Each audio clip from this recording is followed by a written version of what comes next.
Yeah, man. Woo! Mighty God. Good morning, ladies and gentlemen. Good afternoon, good day, good everything. Just God bless you wherever you are in the world. I don't know. But we're live right now on Bolo VNR 2.0 and Bolo VNR Clips. And bing! Why that move so slow? Why that move so slow? I don't like that. Let me plug out this. Let me see if it move better now. Why that move so slow? When I start yet? Big up on yourself on TikTok. Are you guys hearing me? Are you guys hearing me? Are you guys hearing me? Are you guys hearing me? Let me know.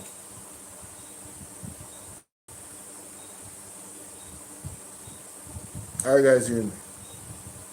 You hearing me? No, no, no, no. Yes, yes, yes, yes. Turn on this. Okay, we're on. Okay, great.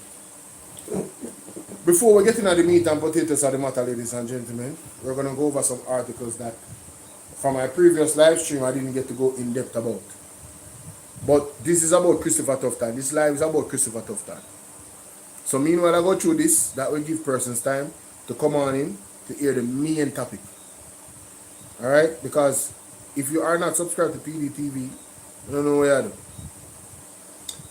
If you're not subscribed to Reggae Dub Session, Mr. Wayne Lonesome channel, you don't know what you do. If you're not subscribed to Hot Fire Press, Dark and Right TV, ABR News TV, Jamaica Hot Topic, Jerry Bryan, London 45, Michidex, me don't know what you do. Jamaica Carlos, Life with Antigen, big up Antigen. If you're not subscribed, I don't know where you do.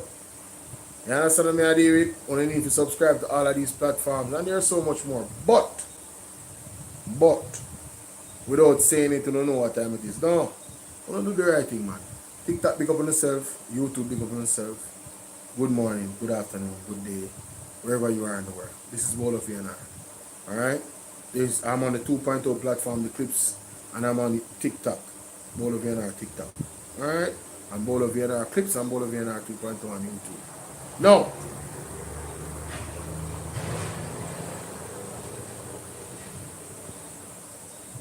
let's go into some of these articles that I had to browse over. Let's go back to this, ladies and gentlemen. Alright? Alright, fake IDs, stolen titles, Mocha, boss alleged 600 million property fraud ring, allegedly involving St. Andrew doctor. With us. Why am I here, so? Lena, what's going on? I want to now open up the article then. I want to leave it. Because I've got draft here on my mother phone, you know. Hold on, my people. I'm going to give me a second here. I've got draft from my mother phone. I'm going to go on the next stuff.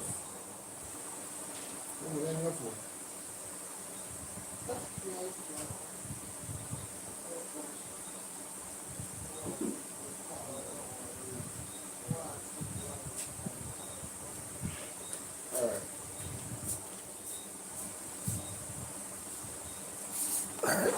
Alright, my people, I'm back. Alright. Since I them know what I'm read, let me go over here. Since I them are going over themselves. Facebook. Alright, good. Lena.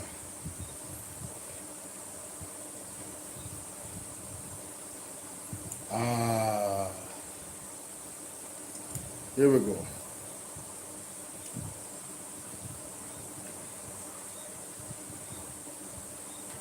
You know what I feel like? That's what I feel like.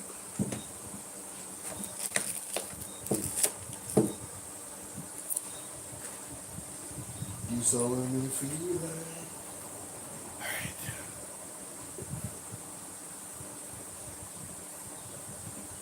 You saw what I feel like, bro, you know?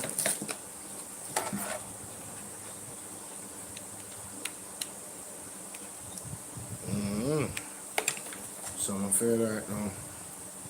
No audio, no nothing, just, you see me? Mm-hmm.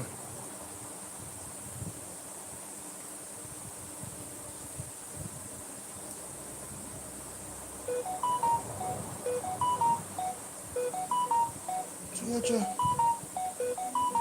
ya.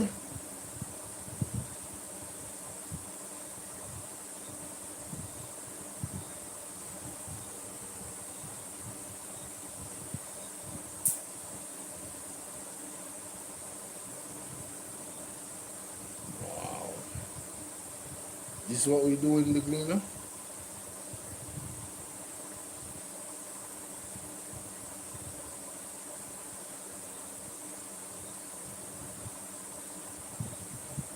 I'm like, you cleaner,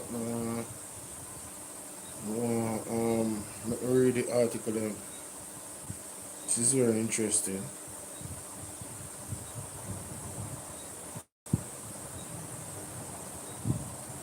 Yeah.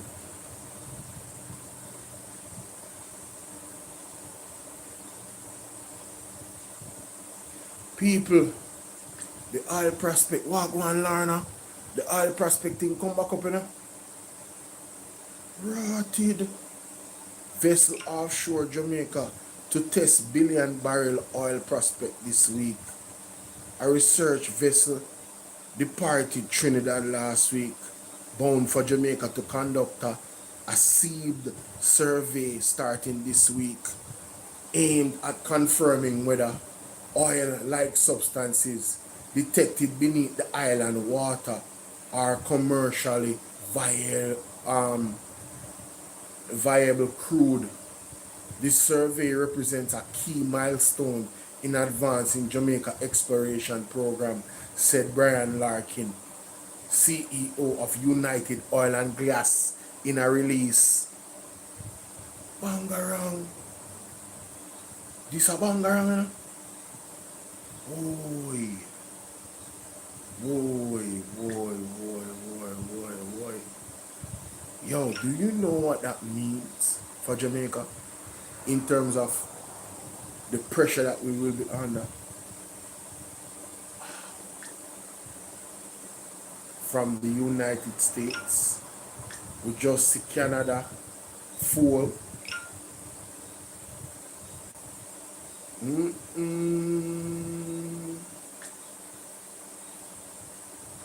Man held after allegedly threatening to assault a police officer. Some of them men in Jamaica are madman, you know. You can't really shut them on police in this country. No, in this age, not a good idea. Not even, that's not smart at all. Like, you need to go and sit down. Just have a seat.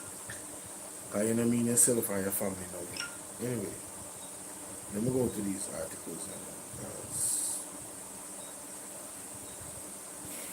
realize, say, let me see first article here.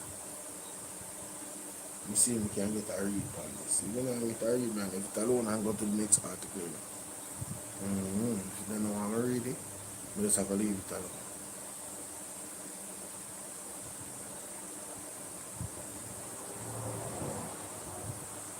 Look like me can't read it now. Let me shut it off. Let me cut it off. Let me cut it off, Jamaica. Not my fault. 5 financial institutions have been fleeced of more than 600 million through an elaborate and complex fraudulent scheme allegedly involving an Upper St. Andrew medical doctor and 2 accomplices using a litany of fictitious documents. You hear that? That is the alleged lady that is alleged to be doctor at St. Andrews. Alleged that she and 2 others fleeced more 5 financial institutions. They never mentioned the financial institutions, but they said that they fleeced more than 5 institutions, ladies and gentlemen.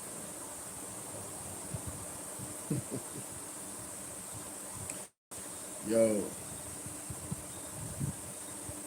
No, this is bad. Does anybody have a subscription to the Gleaner? Does anybody have a subscription to the Gleaner? The Gleaner's behaving really, really tired, man. These articles need to be open, brethren. Sure. Let me try Facebook, yeah. Let me try.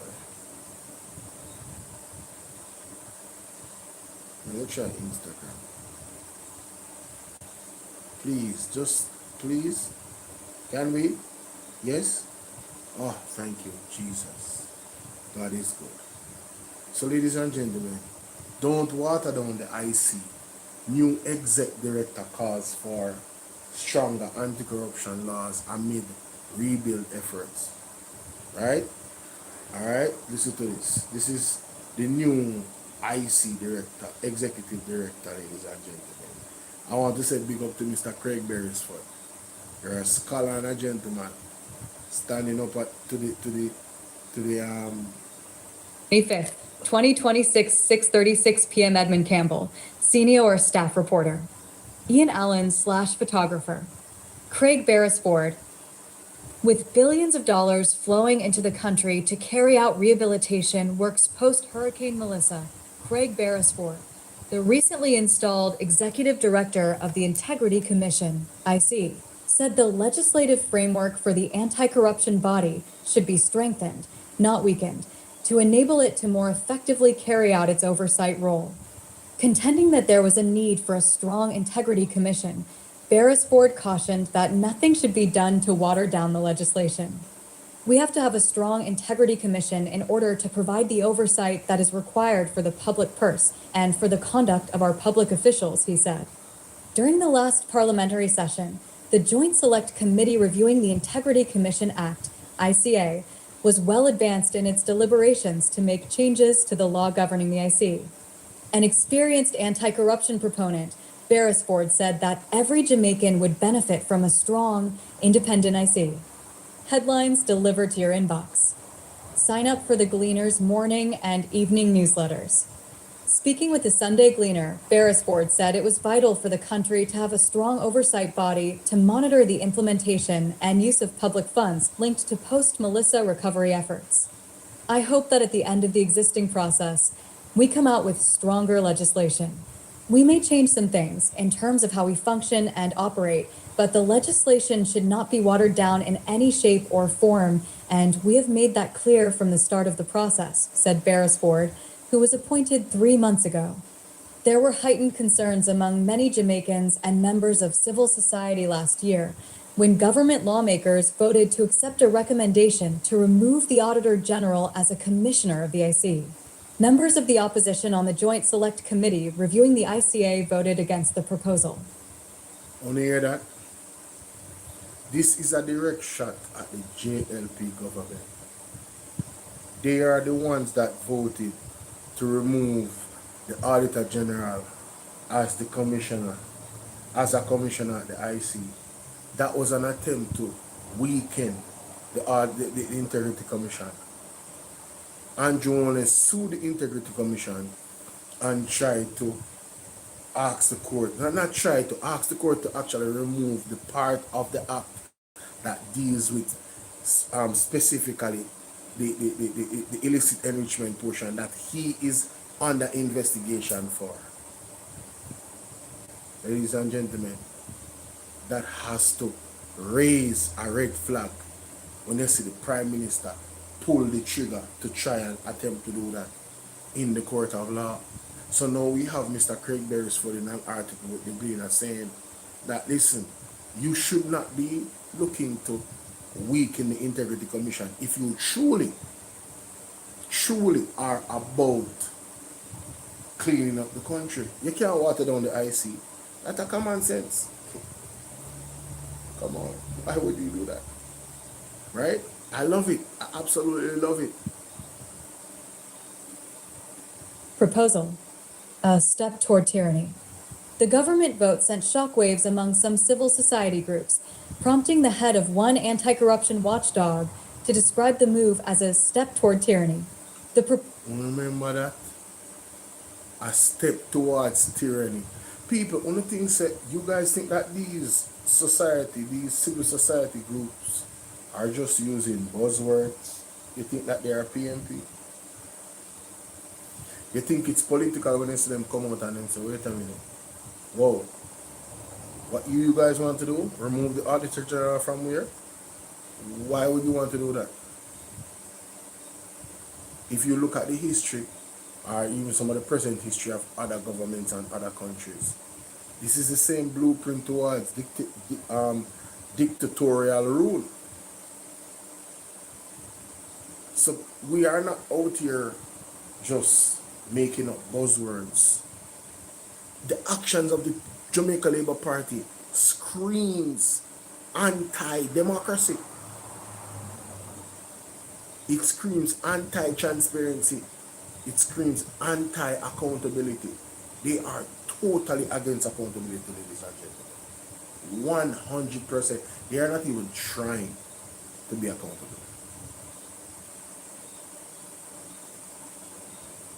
All right? They do a poor job of even trying to seem as if that they are accountable. The bare minimum. I'm telling you.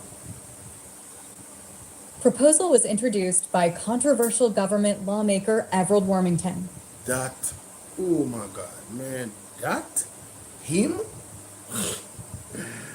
Yo. The IC had voiced concerns about the proposal and rejected any plan to remove the Auditor General as a commissioner. I am stating emphatically again for the record, and for posterity, that I am against this proposal as it will only weaken the Commission. The Auditor General has been a fixture on the bodies set up to monitor the behavior of public officials in their public roles. That has been the position for approximately 50 years, Justice Redded Seymour Panton said in his capacity as the then chairman. Apart from its invitation to make a submission to the Joint Select Committee, no member of the IC was among the technical support personnel, which provided guidance on the legislation during the period of review. While the committee had written to the IC for clarity on some issues, Beresford said the presence of an IC official during deliberations would have been helpful. All right, so apart from this invitation to make a submission to the Joint Select Committee, no member of the IC was among the technical support personnel which provided guidance on the legislation during the period of review. So what he's saying is that it would have just helped if somebody on the IC was there. You understand? They are the ones that are in the field. They are the ones that understand what's actually petal. They are the ones that actually understand what's actually going on in their field of work. So they could have given some type of, guidance as to oversight and what was needed. But, Going down the wrong road. Sometimes I watch the proceedings and I am there answering and not even realizing I am not there because I am saying, you're going down the wrong road. That is not it. That is not how it is done. But you see, you don't have the opportunity because you are not there, he explained. Beresford said as executive director, he is hoping to work with Jamaicans and lawmakers toward a corruption-free society. One may see this as a pie-in-the-sky dream, but the journey is one in which we can start now, he added. Acknowledging that Transparency International's Corruption Perceptions Index, CPI, was just a perception, noting that it could be better or worse, the IC boss said he wants to see Jamaica achieve a better score on the index. Now I see why this man got the job. Now I see why this man got the job. The man has the right ideas and the right purpose. He's driven. Right? Listen to this. Last year, Jamaica had a CPI score of 44 out of 100, where 0 means highly corrupt and 100 means very clean. A CPI score of below 50 indicates that a country has a serious corruption problem. Beresford said he wants to see Jamaica achieve a better CPI score as investors look at these benchmarks to make investment and other business decisions. The governance architecture worldwide recognizes it, so if a country is very corrupt, you may find that you have more sanctions or more things attached and associated with your country that will impede development, among other things, he said. He's absolutely right about being impeded by, sanctions because of the CPI score. He's absolutely right about that, ladies and gentlemen. Cautioned that if Jamaica's anti-corruption laws are weakened, that would send the country in the wrong direction as far as the Corruption Perceptions Index is concerned. Tioni that if Jamaica's anti-corruption laws are weakened, that would send the pointing to Section 5(4)(a) of the ICA, which states that the Commission is ultimately responsible and accountable to Parliament. Beresford said the IC wants the support of more lawmakers. We are working on behalf of Parliament, so if Parliament is fighting the Commission that it is supposed to be accountable to it, we have a problem, Beresford said. Want to hear that? We are working on behalf of the Parliament. So if the Parliament is fighting the Commission, that it's supposed to be accountable to it, we have a problem. This is what is happening. They fight the IC, they fight the Auditor General. And all the fight tells me that they don't want to be held accountable and that they are involved in criminal activity. The Jamaica Labour Party, yes. That's all it tells me. That's the conclusion I come to. That's my opinion. They are involved in criminal activity. So that's why they fight the IC. Yes. Using my deductive reasoning, that's the conclusion I've come to. Do you think that I am unreasonable, ladies and gentlemen, to come to that conclusion? TikTok, do you think I'm unreasonable? YouTube, do you think I'm unreasonable to come to that conclusion? Talk to me, man. Tell me more. Said, acknowledging that there would be disagreements between the IC and lawmakers from time to time, the IC executive said that should not prevent Parliament from backing the anti-corruption body as it carries out its mandate. You can't say you want a strong commission, and at the end of the day, if we have a disagreement, you seek to undermine the commission, he said. Come on now. Mr. Craig Beresford just destroyed the Jamaica Labour Party with that statement. It's like it's an ether night tonight. Andre Stevens ethered Christopher Tufton. I know Mr. Craig Beresford just ethered the Jamaica Labour Party, the entire Jamaica Labour Party. All of them. When name, not Horace Chang, Delroy Chuck, Everald Warmington, Andrew Honest, all of them that stood up against the Integrity Commission. Every last one of them. Right? Kamina Johnson Smith spoke under her breath about the Integrity Commission at some point. Even, I believe Dora the Explorer. And I think maybe not her. I could have sworn that she said something about the Prime Minister's statutory declaration. Yes, at some point she did. And she was in support of the Prime Minister, not of the Integrity Commission. So she also spoke against the Integrity Commission as well. Yes, I remember that. So that's the end of the article here, ladies and gentlemen. Mr. Craig Beresford has come out and asked for the support of the IC. Alright, do not water it down. What say you, ladies and gentlemen? I want to big up ABR News TV, ladies and gentlemen. Big up Atta for the Press and big up Auntie Jenny. Those are the three. Mishidex. I think Mishidex is also a female, if I'm not mistaken. I don't know. I believe so. No. Okay. For what I'm sure about is Atta for the Press, Life with Jenny, and ABR News TV. Alright? Big up Mr. Craig Beresford. Big up yourself, sir. Alright? You're absolutely right. Men held after allegedly threatening and assaulting policeman in Spanish Town. Why? That's my only question. Why? Why are you threatening the police? Why? That's literally like a confrontation. Like, you know what happens in a confrontation with the police, right? You don't usually live through it, my friend. That's not clever. That's not really clever at all. That's not clever. Okay? I want to just run through some of these articles real quick, but it just the gleaner is just being the gleaner right now. Even this, ladies and gentlemen, this is huge, You see this article here? This is huge.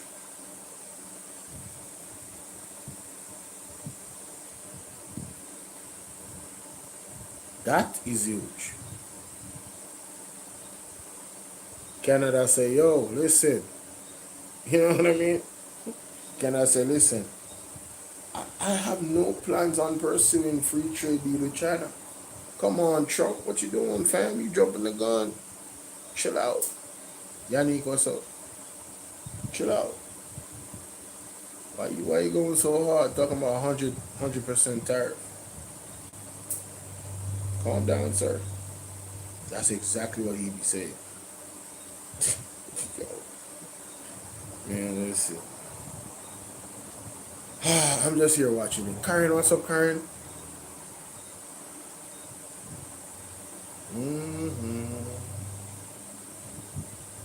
DJ Lava, Yannick, Tom Narrow. Hit the like button for me, guys. Mark Shield, body worn cameras don't stop bullets, but they can stop lies. Alright? It says here that when police officer steps into a volatile situation, a body worn camera will not disarm a gunman. Calm and violent suspect are magically de-escalate. Calm and violent suspect are magically de-escalate every confrontation. That much is obvious. When Aubrey Stewart argues that body-worn cameras record violence, they do not prevent it, he is in a narrow sense correct. But that truth standing alone risks missing the bigger and more important picture, especially for Jamaica at this moment in our policing journey. The real question is not whether body-worn cameras prevent violence in the instant it occurs.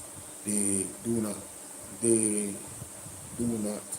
The real question is whether they improve justice, accountability, and trust in a system where too many encounters end with competing stories, public outrage, and years of uncertainty. On that score, body-worn cameras remain one of the most valuable tools modern policing has. I couldn't have said it any better myself. That is on point. Right? Stewart leans heavily on research, suggesting that the presence of cameras do not consistently reduce police use of force.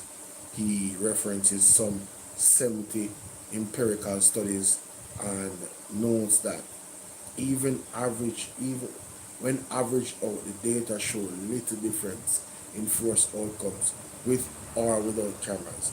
That sounds damning until we ask a more practical question. What exactly were these studies measuring? What were they expecting cameras to do? What do you expect cameras to do?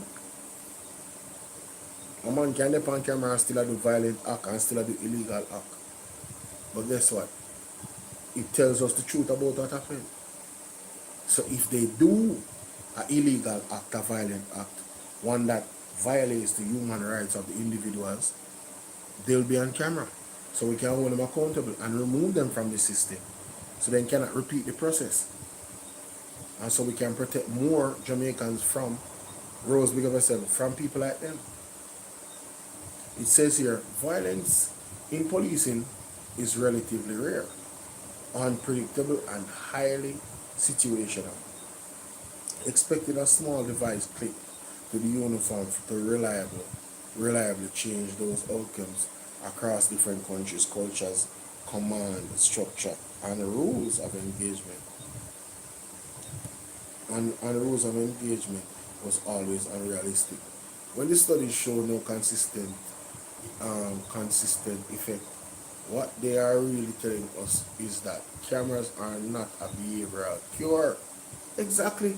It doesn't change the behavior of the individual, right? Not that they are useless. Thank you. A recent fatal shooting in Minnesota illustrates this key point. An ICE officer shot and unalived Rennie Nicole Good during an enforcement encounter that was captured on video. The preference of the recording did not stop the use of deadly force, nor did it prevent allegations of breaches in policy. What it did provide was perspective, a visual account of what unfolded, allowing investigators, oversight bodies, and the public to assess events based on evidence rather than speculation. Ding, ding, ding, ding, ding. This is it. We want the facts. We want the facts because we don't trust the police. We don't trust a lot of them. We don't trust them. We don't trust them. There's too much evidence that gives us a valid reason not to trust them. It does. We don't listen. I don't want nobody to trust me. Put that camera on me. I need to start wearing a body worn camera. One behind me and one in front of me. Are you gonna believe? Yes, dear. Body worn cameras were never meant to be a crime fighting tactic in the same way patrols, intelligence, and targeted operations are. Their primary value lies elsewhere: evidence, transparency, protection, and legitimacy. In Jamaica, this matters deeply. Every police involved shooting, every controversial arrest, every viral video, fragment creates a vacuum that is quickly filled with rumor. Cameras help to close that vacuum. They provide a full time-stamped record of what happened, not just what someone says happened days or weeks later. That protects citizens from abuse, and it protects officers from false or exaggerated allegation. So it is a positive for the and Mr. Holness, Mr. Mark Golden spoke about this, ladies and gentlemen. You guys remember what he said about body worn cameras? This is the same argument. Criminals will use an opportunity to carry out their criminal activities. It could be law enforcement or citizen. God and time. Go on. I am Murray. It says here, ladies and gentlemen, that for the professional officers, the vast majority, that protection is not trivial. It's not trivial. It is essential. Yes, it is essential. Another overlooked benefit is what happens after the incident. Cameras improve the quality of the investigation and strengthen the prosecution and the fairness of disciplinary processes. That's a fact. There's too many positives in the body worn cameras, ladies and gentlemen, for them to want to ignore the implication, the application of it and play it down. There's too much positives. They help oversight bodies do their work based on facts rather than interference or inference. Sorry. They help courts reach decisions with greater confidence. None of this prevents violence in the moment, but all of it strengthens the justice system that must deal with violence afterwards. Firmer ground. Stewart is on firmer ground when he warns that cameras alone achieve little if they are badly governed. A body-worn camera program without strict activation rules, real supervision, and consequences for non-compliance risk becoming a little more than expensive window dressing. That's a fact. I said it before. We need proper legislation, and we also need sanctions for non-action. If you don't turn on your body-worn cameras, or you turn it on when you feel like, it's supposed to be, you can lose your work, bro.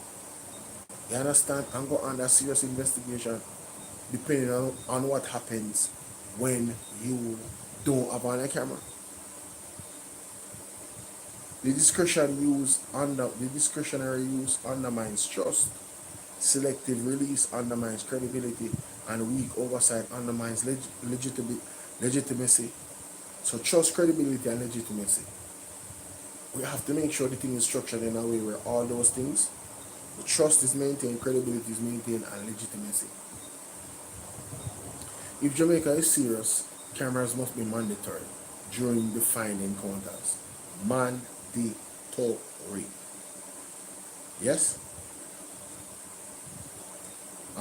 So mandatory during defined encounters, routinely audited, and accessible to the independent oversight in serious incidents.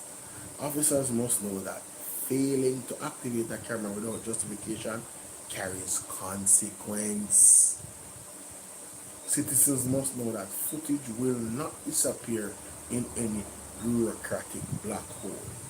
That means everything is logged. Alright? Where I part company with Stuart is the emphasis of his argument by focusing so heavily on what cameras cannot do. Reduce violence at the point of contact. He risks encouraging public cynicism if they do not stop force by bother. What a weak argument. If cameras do not stop force by bother. That's like saying, why turn on the light on a property?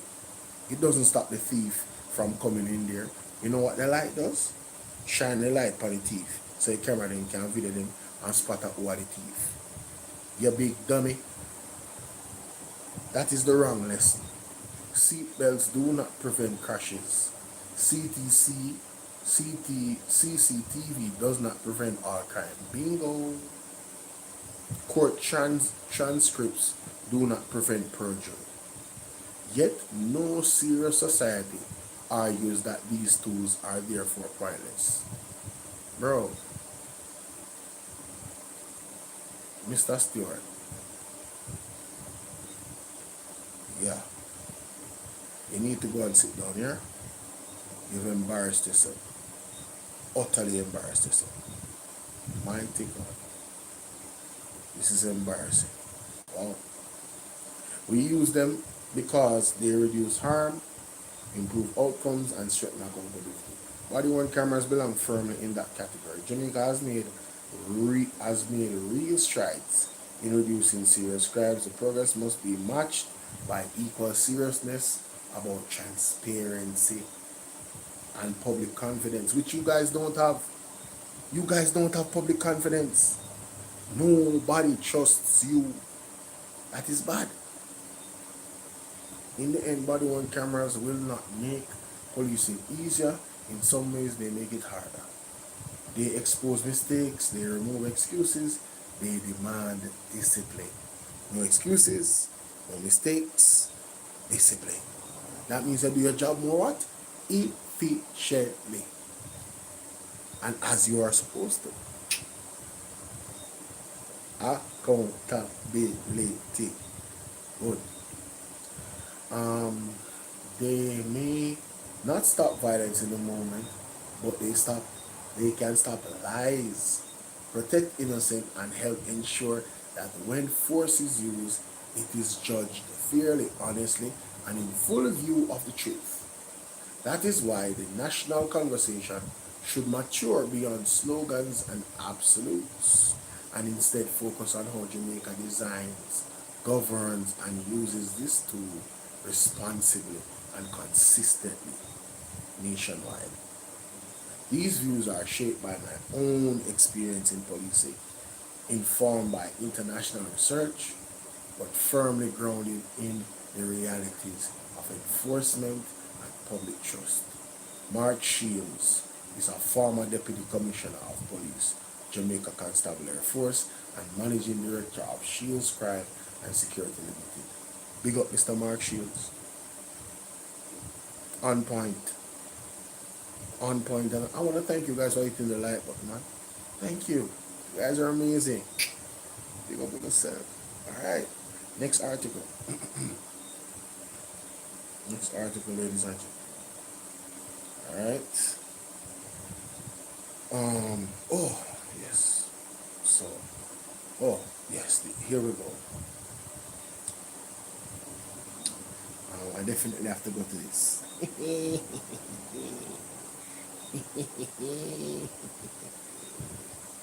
Woyo, woyo, yo, yo, woyo, yo, yo, woyo, yo, yo, yo, hello,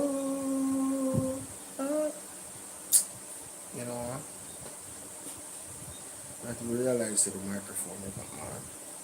Oh, Zion children, walk. Oh, Zion children. Oh, yo, yo, yo.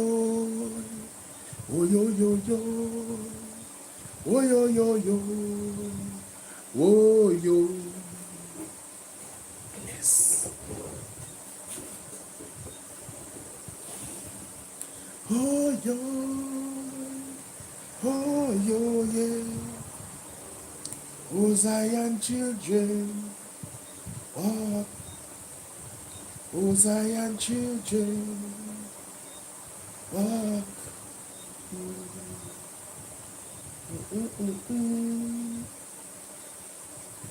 Ladies and gentlemen, good night. This is your brother Bolo VNR. And we have some really important news to share with you today from this article.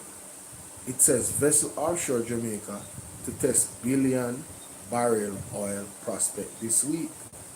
A research vessel departed Trinidad last weekend, bound for Jamaica to conduct seed surveys starting this week, aimed at confirming whether oil-like substances detected beneath the island's waters are commercially viable crude.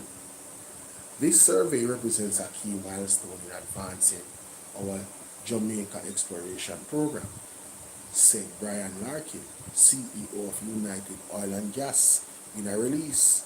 The results will play a central role in de-risking the license and informing further strategy decisions as we continue to unlock the potential value of over 7.1 billion barrels of unrisked prospective resources.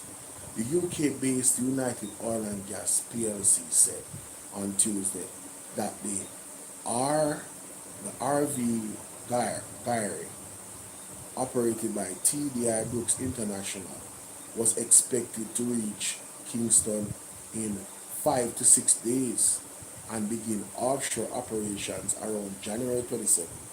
The survey will use seed coring and heat flow measures to test for thermogenic hydrocarbons, evidence of an active petroleum system.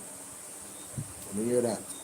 Jamaica has attracted petroleum interest for years based on the seismic data suggesting substantial hydrocarbon deposits offshore.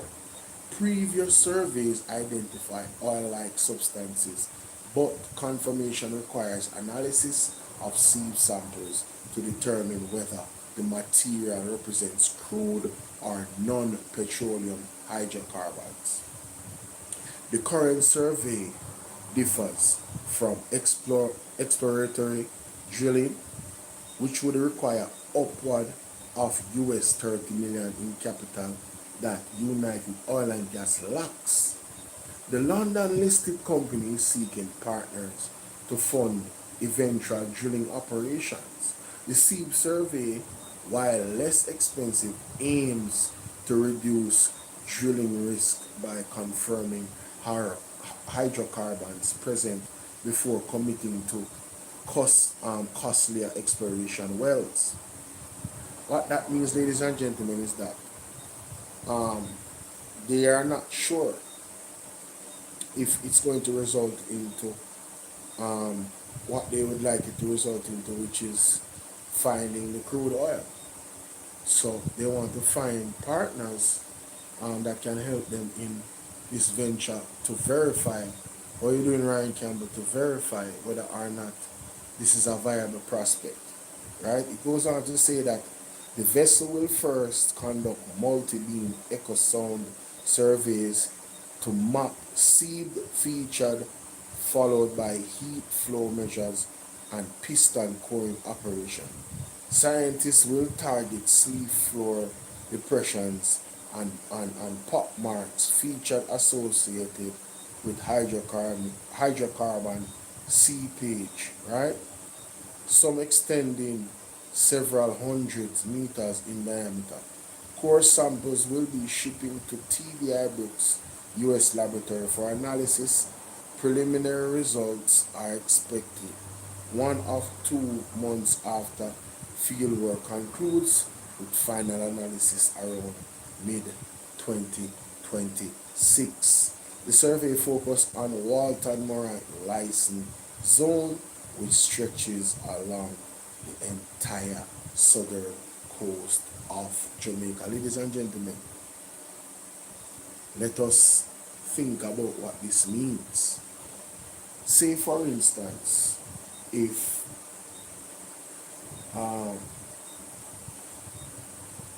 they actually find what they're looking for, what does that mean for Jamaica? We see where our good neighbors, the United States, has been very active in terms of what is it they actually, are looking for from their neighbors, such as ourselves. We see Greenland coming to topic. We see recent reports, which I can show you one of them right now, of Canada even rejecting any claim that they are into a free trade deal with China after America said, listen, we're going to give them 100% tariff if that's the case. Well, ladies and gentlemen, we have to understand the geopolitical situation. And what it's saying is that, listen, America is not playing, and the world understands that they're not playing. Because look at this. This is the Canadian Prime Minister saying, we have no plans to pursue free trade deal with China. None. This is in the Gleam. Right? None. Canadian Prime Minister Mark Carney said Sunday his country has no intention of pursuing a free trade deal with China. He was responding to United States President Donald Trump, right? Threat to impose a 100% tariff, right, on goods imported from Canada if America, northern neighbor, went ahead with a free trade deal with Beijing. So this here, ladies and gentlemen, if Canada is folding to the United States, what do you think is going to happen to Jamaica? What do you think is going to happen to this weak jellyback leader that we have? You think he's going to stand up to the United States and say, no, we're gonna work with the BRICS, or we're going to work with Japan or Russia or China? You're not going to see it, ladies and gentlemen. You're not going to see it. You're not going to see Andrew Jones do that. Okay? So let us be clear of what I'm saying. If indeed Jamaica has crude oil, so Donald Trump are running, right? Without a doubt. Say I'm running. You guys know that the big companies from America are going to run you. So what does that mean for United Oil and Gas from the UK? Which Trump is right now. The UK doesn't like Trump. They are not happy with Trump. So this is going to be very interesting times, ladies and gentlemen. It's going to be very interesting times. And listen, Andrew has talked about STEM schools being built by the Chinese. Where's the money? Where's the money? Hmm? Where is the money? For those 3 STEM schools from 2019, from China that's supposed to enter there, where's the money? Why haven't we seen any start yet? 3 from you and three from China and 3 from the government. Where's the money? The information suggests, ladies and gentlemen, that they got 430 million US, 4.6 billion Jamaican dollars to start one of the schools. That has nothing to do with China. Where's the money from China? Be prepared for what is to come. And for what is to come, be prepared. This government has put Jamaica in between the dragon and the eagle. You heard what I said?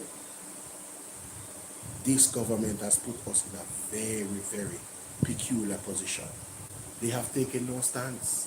They think that they are moving expertly, ladies and gentlemen. But fire their must still and think a cool breeze. Not true.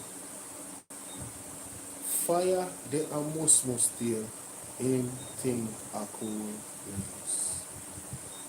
See it there, my people? See it there? Vessel offshore. This is the article I just read.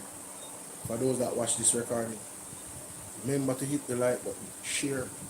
See it there? Go to the video yourself. Click the link. Hopefully, it's good. You know, you can read it. Alright? Sometimes I have some issues with my computer, so that's why I read it from my phone. But as you can see there, everything I just read is right there. You guys can press the pause button and look at the information and read it for yourself. Yes? Alright? Very short article, very to the point, very clear. Alright? Let me know what you guys think in the comment section. Like, share, and subscribe. And that is it. Alright, so that's that for that. Let's go to the main reason why I'm here, ladies and gentlemen. So, I was on PDTV News watching, and I came in the right time because, you know, I'm very transparent, right? I was on the road, and where I was, the noise level went down, and something said, no man, I have to go listen when I go on PDTV because I remember Andre saying that there was something big he's going to drop tonight. And I said, yo, let me go check out what's going on. Lo and behold, ladies and gentlemen, Andre played one of my videos, which the video that he played, I have a new upload on my YouTube channel, video upload, that has that video in there. So I'm not going to play the video. I'm going to encourage you guys to go and watch my video and Andre's video where he played that part and his analysis, and watch my video on YouTube. Alright? Cool. So he played that video. And then he went into a transition into not just the STEM schools, but what is happening with Christopher Tufton. And I'm there listening. And when I tell you, Andre Stevens cracked the damn code tonight, ladies and gentlemen. When I tell you, this is an analysis that is career ending. My thumbnail is not an exaggeration. My thumbnail is not an exaggeration. It is over, ladies and gentlemen, for Christopher Tufton. There is no well-thinking Jamaican. None. Even if you are a lab rat, you were baptized tonight with truthful analysis by Andre Stevens. I am not kidding, I am not exaggerating. The man break it down and give you the right analysis to open your eye them and say, no man, Christopher Tufton have to resign. He have to resign. Have to resign, ladies and gentlemen. There's no doubt about it. We cannot continue with a Christopher Tufton after this. There's no way. No way. No way. Donna, big up yourself. There's absolutely no way, ladies and gentlemen, we can continue with a Christopher Tufton after this. When I say argument done, I mean argument done. You heard what I said? Argument done. In a wheelchair and has gotten no assistance. And when I see the crisis and the cries of the people of the land, when I see the crisis and the cries of the people of the land, of disenrichment, even amongst, was to hire, he carried in. I think in the meantime, what we need to do is to support the operations of the university, which is a very critical institution for training of healthcare workers, for research in healthcare, and of course, for providing. Rests squarely with those who deal with procurements at the health facility. More than a week after the Auditor General's report exposed serious breaches at the University Hospital of the West Indies, public concern continues to mount. Health Minister. Mighty God, how do I do this? Don't worry, I'm not gonna do it. Dr. Christopher Tufton, who appointed a committee to investigate the findings, is now facing intense criticism. Despite this, Dr. Tufton is distancing himself from the fallout, saying the matter is complex and rooted in long-standing systematic challenges. Free media is filled with distractions, and unfortunately, it's an opportunity for persons to comment and to pursue their ambitions. Dr. Tufton says those responsible for procurement are the ones who should be held accountable. For example, you have a development program for the University Hospital that started at the University of the West Indies. The resources were provided to support the design of a new building, as a case in point. That resource was determined through another institution, government in the Caribbean, and was administered through the University of the West Indies. So what we need to do is to assess in its totality against the report how these layers of authority work. In the meantime, Dr. Tufton says he is actively working to address the internal issues highlighted in the report as investigations continue. I have to allow that process to take its course, and I've given that committee 4 months, and they have graciously agreed. And I think in the meantime, what we need to do is to support the operations of the university, which is a very critical institution for training of healthcare workers, for research in healthcare, and of course, we're providing tertiary level, higher level service in terms of patient care. And we always have to give that institution that support while we work on some of the other issues. Kerry-Ann Simpson, TVJ News. Dr. Christopher Tufton, when the former board at the University of the West Indies was annexed,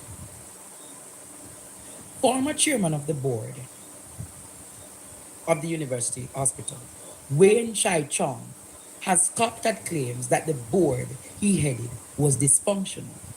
Put that up big, which led to it being dissolved by Health Minister and Wellness, Chris Tufton. So, ladies and gentlemen, let us establish Chris Tufton understood an issue, or he claimed that there was an issue with the board at this time, and he dissolved the board to fix the issue. Very important. Very important. Just please get your pen and paper. Chris Tufton dissolved the board because he said that there was an administrative issue. It was not functioning how it's supposed to. The man claims and not go so. But let's work with what Christopher Tufton is saying, ladies and gentlemen. Mark that down. This a class, you know. This is what we call the university class reason. You know. Listen. In the announcement Yes. that the UA hospital has been dissolved, board, Tufton reported that the resignation of Chai Chong came after a series of discussions on the strategic direction of the hospital. There is a problem, you know. And Christopher Tufton said there is a problem, you know. And he dissolved the board, you know. And now there was discussion around the what? The strategic way forward. It means there's a problem. He knows it's a problem. And now he's involved in the strategy in fixing the problem. Ladies and gentlemen, no one no walk with me. Don't want to know walk with me. You heard what I said? I want you to walk with me. So first, dissolve the board because there's an administrative problem. Now there's discussion around the strategic implementation of fixing the problem, ladies and gentlemen. Let's continue. And deliberations on the way forward for critical projects, which he said the chairman noted he was unable to lead. According to Tufton, the decision to dissolve the board was taken following a meeting with its members to discuss the way forward. The meeting also agreed that the three key strategic actions would need to be taken to realign the institution, including in these actions are the recruitment and appointment of a new CEO and the reinstitution of a new board of management to improve the governance, management, and the operational efficiency of the institution. Operational efficiency. New CEO. Let us go back. That is critical, ladies and gentlemen. The discussion surrounding a new CEO. Listen.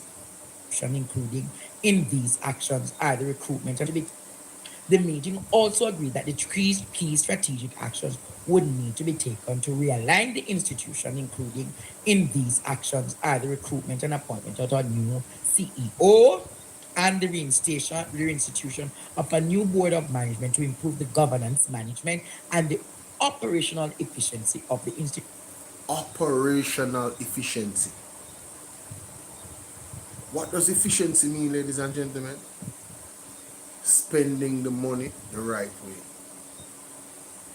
Making sure that you have enough staff and you have enough equipment. This was what the meeting was about.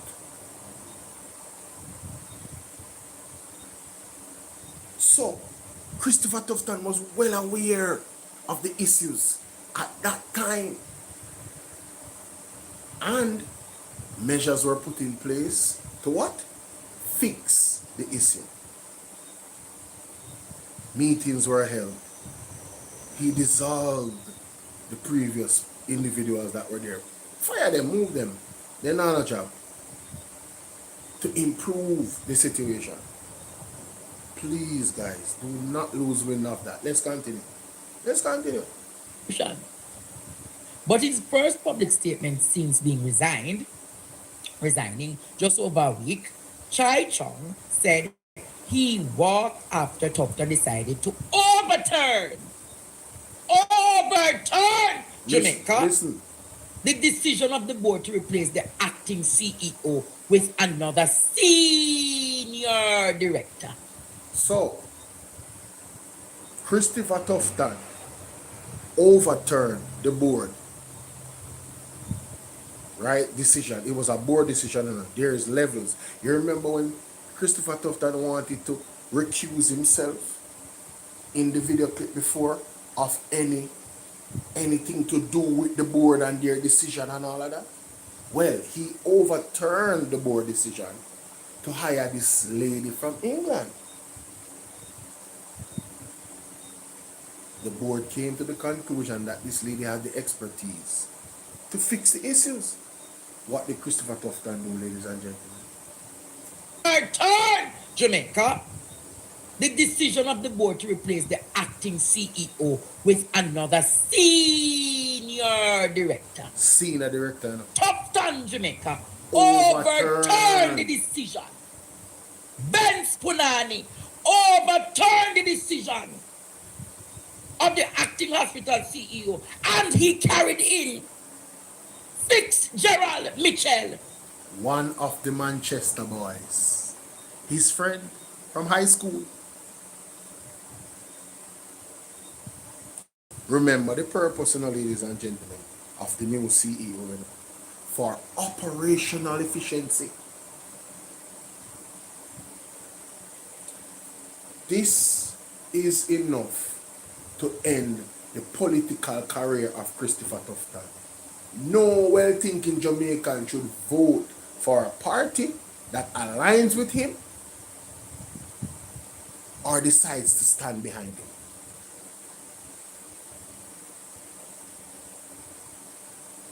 He just recused himself of all responsibility when he is the main one responsible for putting Fitzgerald Mitchell in the CEO position.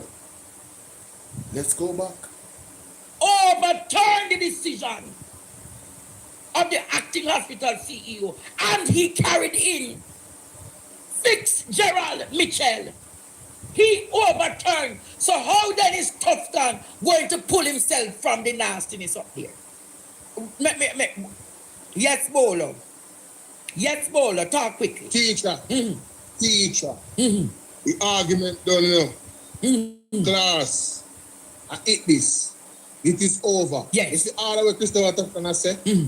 Andre just ethered Christopher Tufton with this because he knew the problems, right? And he There was a overturned the arrangements that And Chai he Chang deviated wanted to from put in. Exactly. So the people that were input, the blame affiliate upon him. Teacher, big up yourself. Thank you, Bolo. Thank you. Brother, argument done. Listen, Christopher Tufton can't run up his mouth and I can tell you about how it squarely lies on the people when his input Fitzgerald there, knowing the problems that were there. Let us ask Christopher Tufton this. The problems that was there when you dissolved it, are they worse or are they better? Are they worse or are they better? Ladies and gentlemen, I can guarantee you the problems are worse. The problems that they have right now is worse than when Fitzgerald was there. When the previous CEO was there, the problems now are worse. And Christopher Tufton is to be blamed for overturning the board's decision and bringing in his friend from Manchester High School, long-time friend Fitzgerald Mitchell. Argument done. What me say? It's over. Everybody needs to play this clip right as up over and over and over and over again. It needs to sink and soak. The man just destroyed Christopher Tufton. That article, that evidence of Christopher Tufton overturning the board's decision is what ends his career in politics. Let us go back to what he said. Let us go back to what Christopher Tufton said, ladies and gentlemen. Let us go back to what he said. Let us go back. Right? People need to be held accountable. Right? You can't continue like this, my people. People need to be held accountable. Alright? So what am I doing? That's the wrong thing, my bad. Sorry about that. Let me go to the clip of Christopher Tufton. 2-minute clip. Here it is. Here it is. So Dr. Christopher Tufton is rejecting claims that he should bear the responsibility for procurement breaches at the University Hospital of the West Indies. He is rejecting claim that he should be bearing responsibility. You hear this? Right after I bat him wrong, listen. Based on what Andre just read, he is absolutely to be blamed. Dr. Tufton says blame rests squarely with those who deal with procurement at the health facility. Who deal with procurement? The CEO where you hire, the unqualified CEO, and you didn't hire the qualified one from the UK. Eh?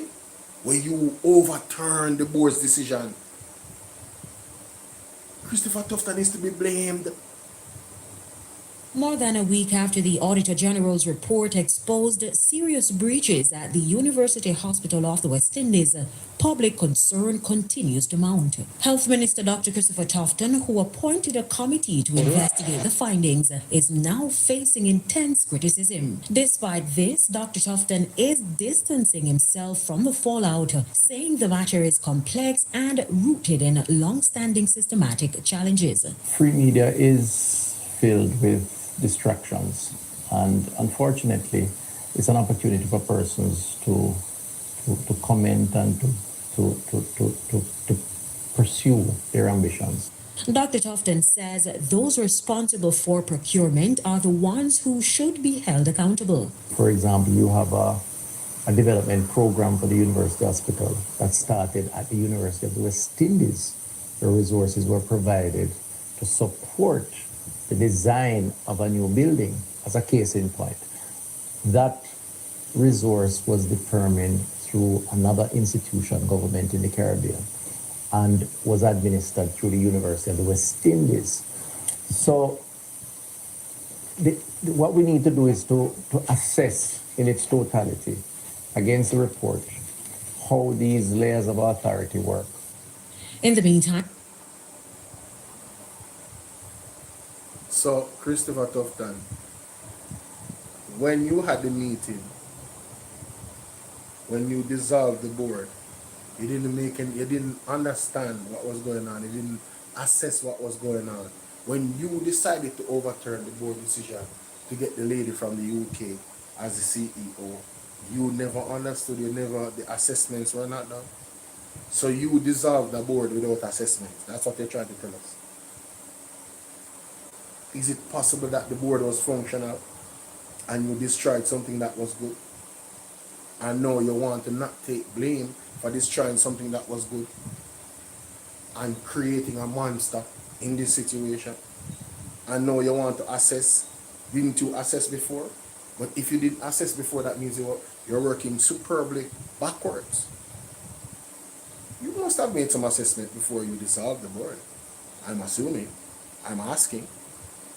But if you didn't, that's quite incompetent. And your level of incompetence, if this is true, is something that Jamaica cannot afford. You have to resign. You cannot continue as the Minister of Health. It's impossible. There's no way the Jamaican people should allow you to continue as the Minister of Health. And I'm calling on the Jamaican people, not the PMP, the Jamaican people. It is time for you guys to, he's very arrogant, Crystal. It's time for you guys to stand up.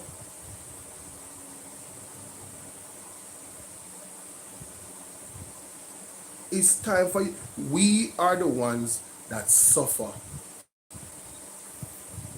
with a poor healthcare system. We, our families, the less fortunate, they fly, go overseas. Christopher Tufton flew overseas to go do surgery on his knee. He didn't do it in Jamaica.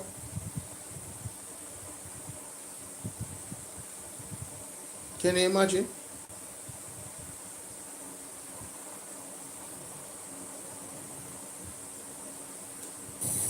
What we need to do is to assess in its totality against the report how these layers of authority work. in the meantime, Dr. Tufton says he is actively working to address the... He did not assess how the layers of authority worked years ago when he dissolved the board. Wow. He thinks he's smarter than everyone else.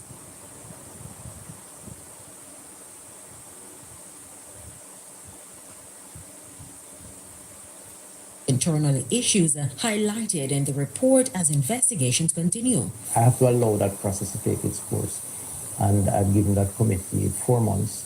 So now he wants us to fall asleep for 4 months while he assesses a problem through an oversight committee that he created when he is the one that created the problem in the first place by putting in his buddy, his friend from high school, as the CEO. Unqualified, as a matter of fact.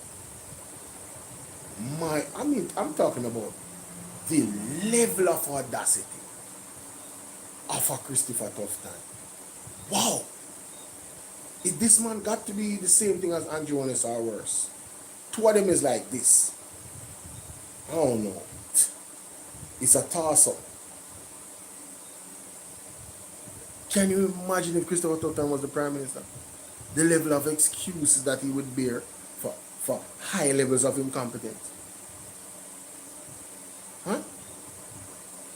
And they have graciously agreed.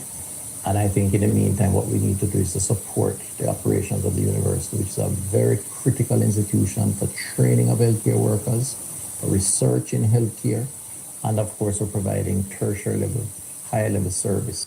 Why you never support the institution by supporting the board's decision?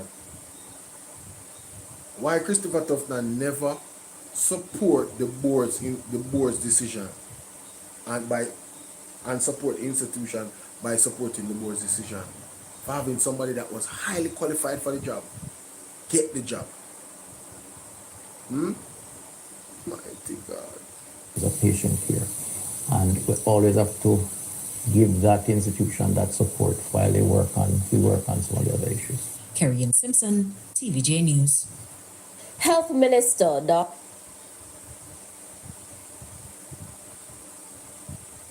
To whom much is given, Christopton, much is expected. You carried in Fitzgerald Mitchell. Fitzgerald Mitchell, when Chai Chong wanted to get an international CEO, you decided to overturn. You failed in your dereliction of duty. Of course. You, Christopher, Yes. cannot take away that when the chief medical officer, your best friend, the mice from Manchester, Yes. we're carrying the drill. We're carrying the drill and charge back the drill to the hospital. Mighty God. You failed the nation, Christopher. You and Carl Bruce and Fitzgerald, the three damn musketeers. Gots to go. The nasty, dirty musketeers. They gots to who go. ravished and raped They have to go. the hospital. It is your feeding tree, Christopher. Wow. It became the feeding tree for all three of you. It became a major conflict of interest. Of course. That's like According to Chai Chong, mighty God. amongst the tasks, Ishmael find back the picture with him and Carl Bruce. Birds of a feather flock together. Among the tasks given to the board by Tufton, when it was appointed in November 22, was to hire a transformational CEO who would push the board's agenda, bring accountability to management, unleash the engagement of the staff members at all levels of the institution. He said before the search started, the board recognized that the government salary would not be sufficient to attract the quality individual it needed. And it sought to receive permission to have the private sector top up the salary of the selected CEO. The board unanimously approved contracting a professional recruiting company to conduct a CEO search. This is what the board did. And selection that would have to stand the scrutiny of the audit. Right. Put up by the document, Ishmael. The recruiting professional has worked for many of the largest companies in Jamaica and the government of Jamaica, and they are accustomed to meet the recruitment rules and demanding transparency and documentation, Chai Chong said. I met with the minister who disagreed with the board's decision and expressed his wish for the acting CEO not to be removed and for the CEO search to be restarted. I awaited his decision to overturn the board's decision to move forward, after which I respectfully tendered my resignation. He did not want Jamaica. He did not want Fitzgerald Mitchell to be removed. Exactly. He had the ladder. That is the reality. It's all his fault.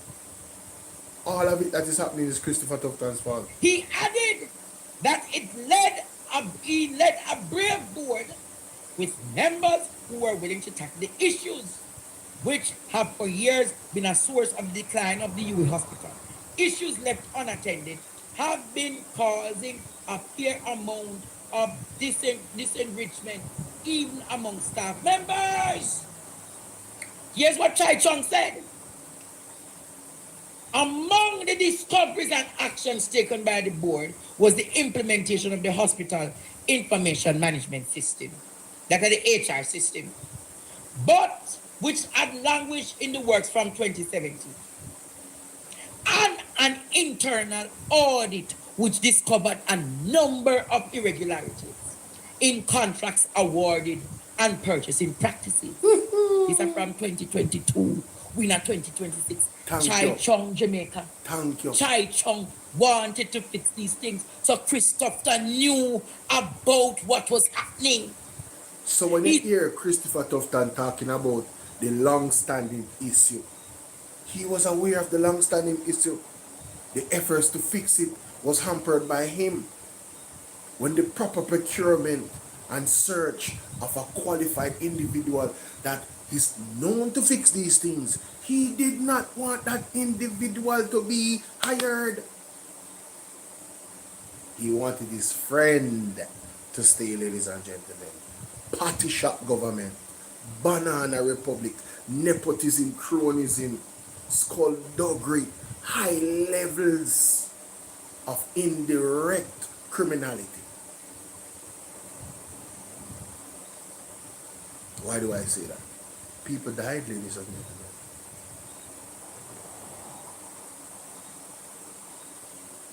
People died because of a failing healthcare system. These are the decisions that amplify those situations happening. Blood is on their hands. No CT scan at certain places, no beds, no chairs, rat infested, not enough medication, basic medication. All of it is his fault. All of it. And then Andrew Ones has to be blamed right off the rip. Right off the rip.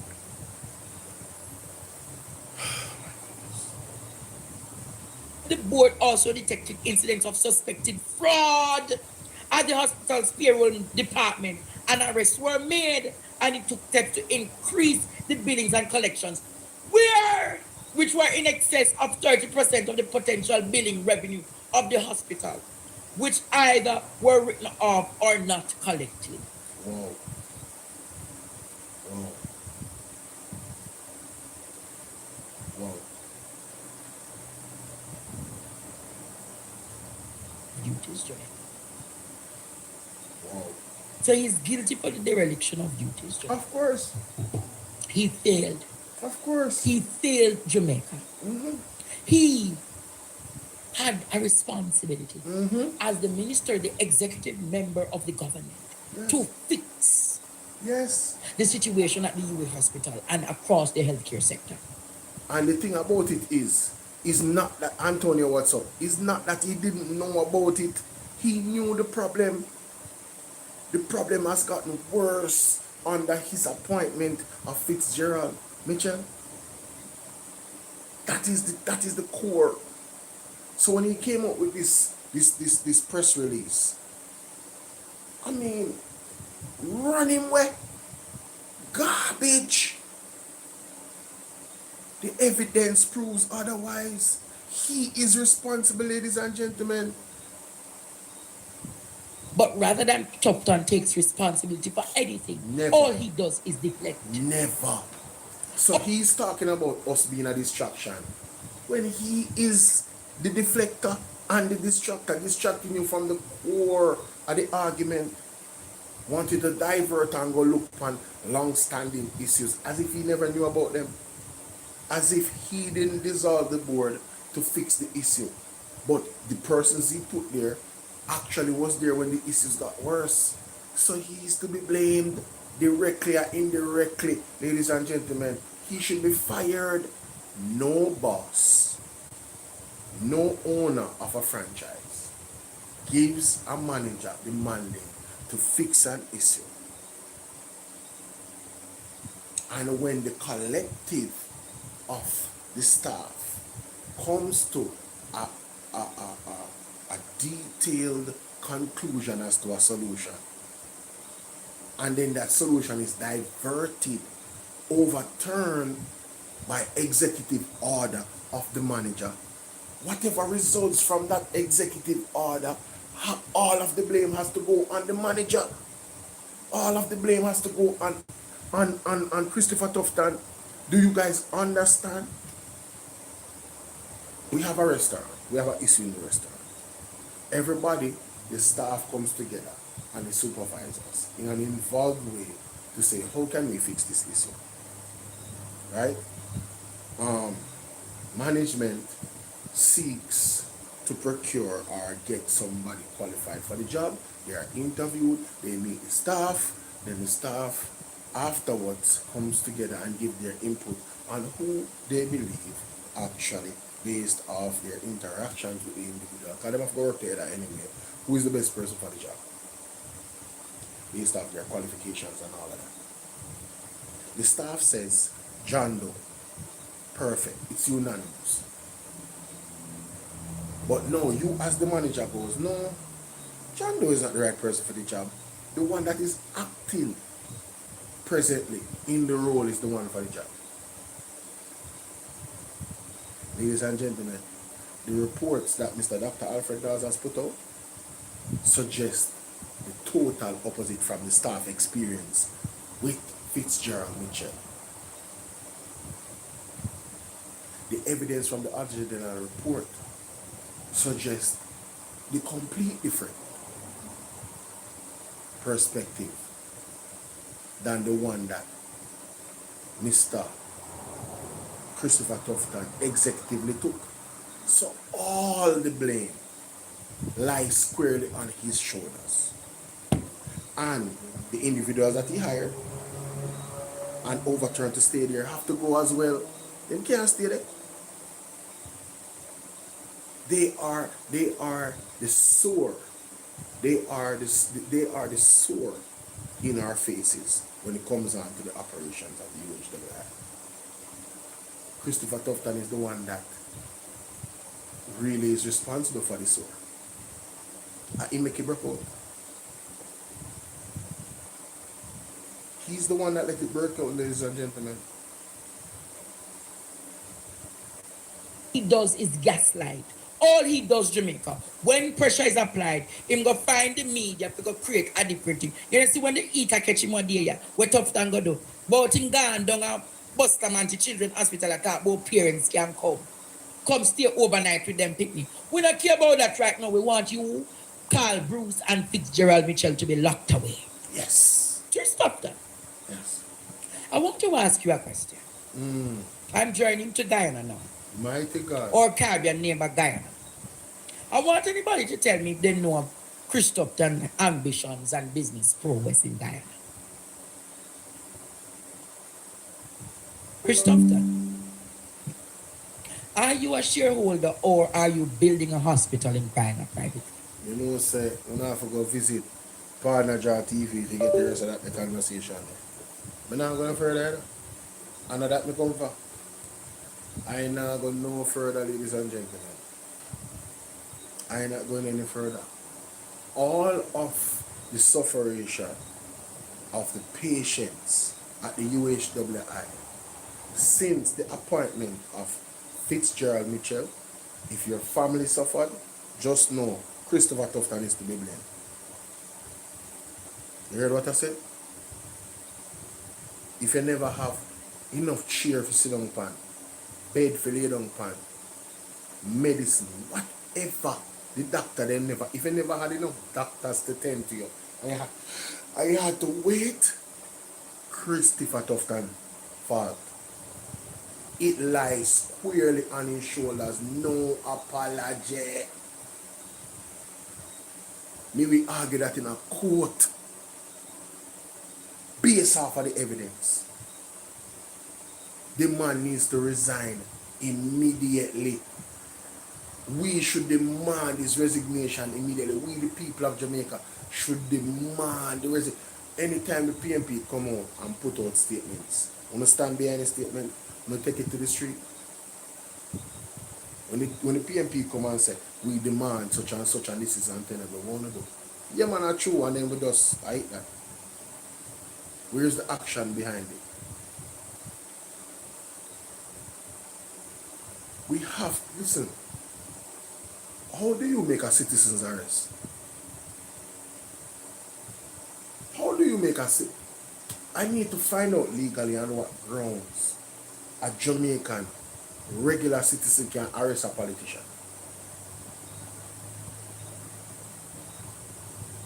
We need to get there. Yeah, man, we need to get there, man.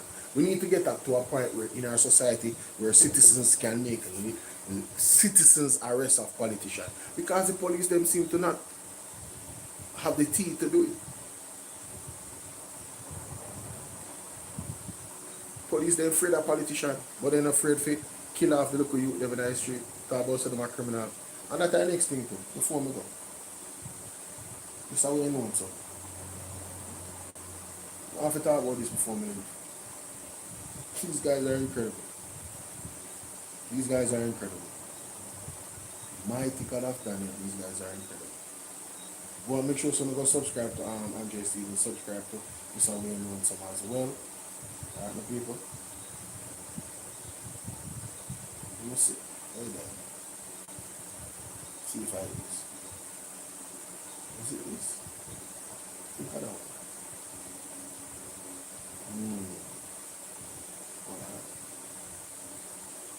Let me see if I this. Let me see if I do this. Oh, I love Rasta. Remember them children Rasta too. And your teeth. See? 100%. And when you look, Paris is dropped. I come in a row and you see where them buy and where them put the emphasis and spend the money for real. You see. You can't, this can't work. You can't run for stand. These are criminality. Good afternoon. Good evening. Good morning. Worldwide, renegade, me there. So we not set like Queen and people. We have to Abarigi. You got sisters to Wawa. This song will show you Abarigi. A politics now, I'm farm, the government. I mean, the cabinet can do something against this. You see? Let me start from this. Let me start from this. With the youth there, fly green. Let me start from fly. Let me start from this. Let me put Dr. Campbell first. Hear Dr. Campbell say, I saw. This is the system with the Dr. Nathan Campbell, the Member of Parliament for Eastern Westmoreland. Today, we're in White House and there's also a team in Darlington. We're with a team from the Ministry of Labour and Social Security. The team is here from the Solidarity Unit and also NIS. They are registering persons for a one-time grant of $20,000. So you get that one time. Look for people them come out and just talk about poverty done. In food you far. Don't tell you this. Hey, them not the brain cell long there, you know. If you want to know something a lie and fake stats them put out, there is no way. Let me ask anyone I know. If you're there Jamaica and you're there Westmoreland, how you stay right now? Your position. could have done a solidarity program and you join line and stand up in a sun and walk up and down thousands of $1 for just $20,000. $50, less than $50, right? 100 and say 120, 120 US. You just stand up for the whole day in a solidarity line and for register to get us $120. You don't do that in a Jamaica? Anyone I want to buy now? Tell the boy, Pamela, because number one, they couldn't get me join this line. And number one, I don't want them 20 grand. We are big man in them that this week. Yeah, you give them more than that for the day, so. Eh? You understand? That for sure say hunger and poverty is real in Jamaica. You know, good. This hunger sure you want me to talk about, brother. I know what them say, you know, you can't wear, yeah, total nonsense. You can't wear poverty in a Jamaica. So when they talk about prosperity in Jamaica, this is the art. This is what I want to say, right? And somebody can clip this up.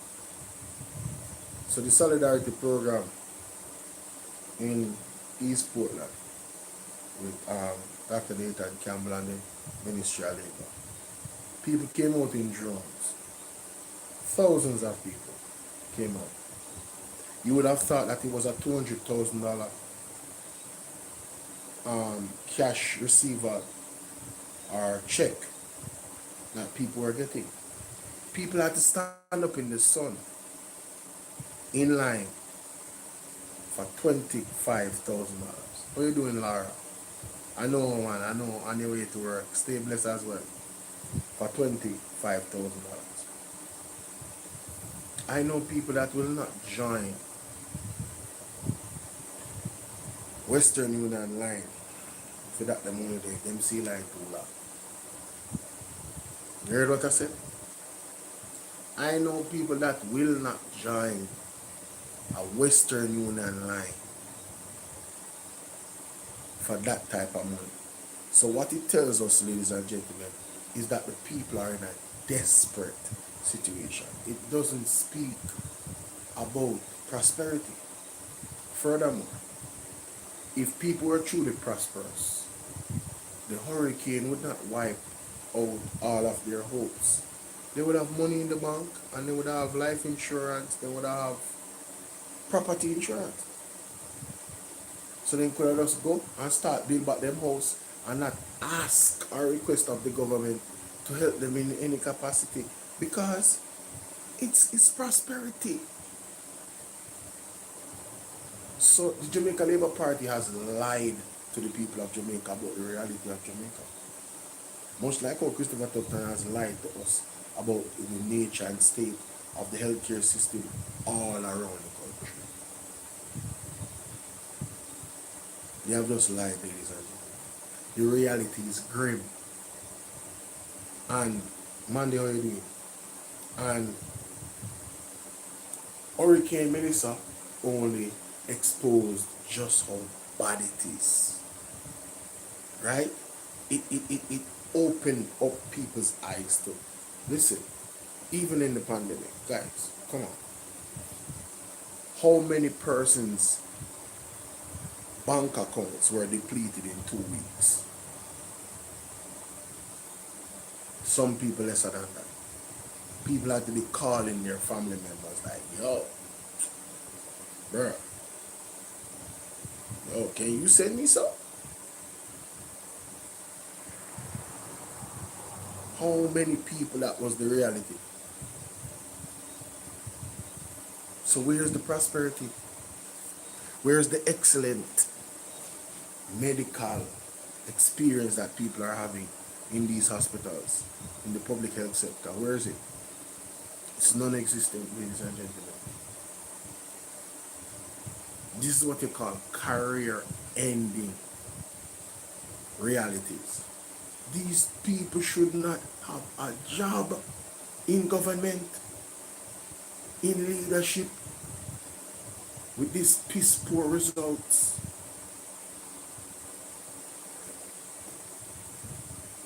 Alright? So it is a bold-faced lie. It's a bold-faced lie, ladies.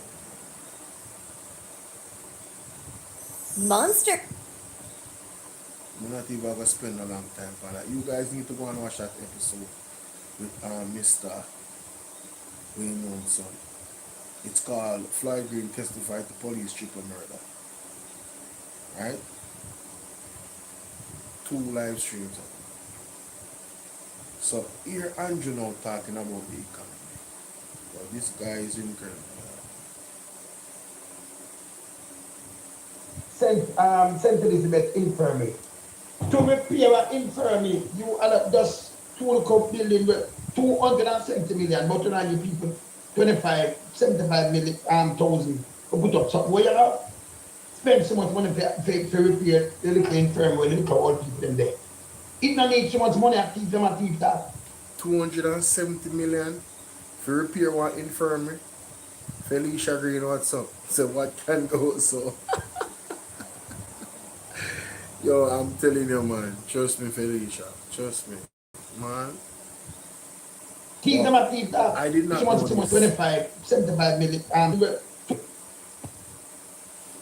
Local government, 270 million allocated to repair St. Elizabeth Infirmary. Let me go to that article real quick. I really did not prepare to do this, but wait a minute. Hold up. 270 million to repair. Repair? Why not build a new one? 270 million to repair? How many backside are going in Jamaica? Yo, this is another Cornwall Regional Hospital, you know? 270 million to repair? Yo, bro, come on, fam. Jamaican people don't really have a fall for this again. St. Elizabeth Infirmary.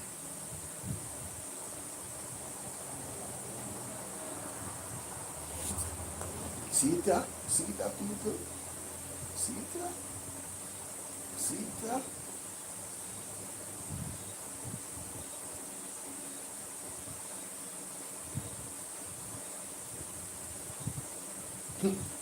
Yo.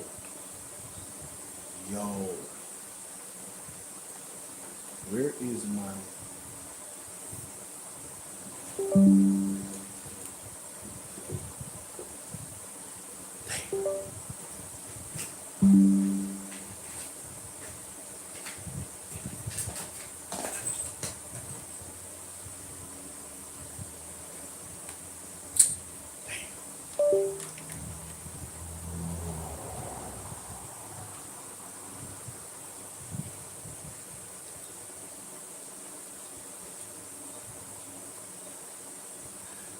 Alright, so ladies and gentlemen, I want us to examine a article that came out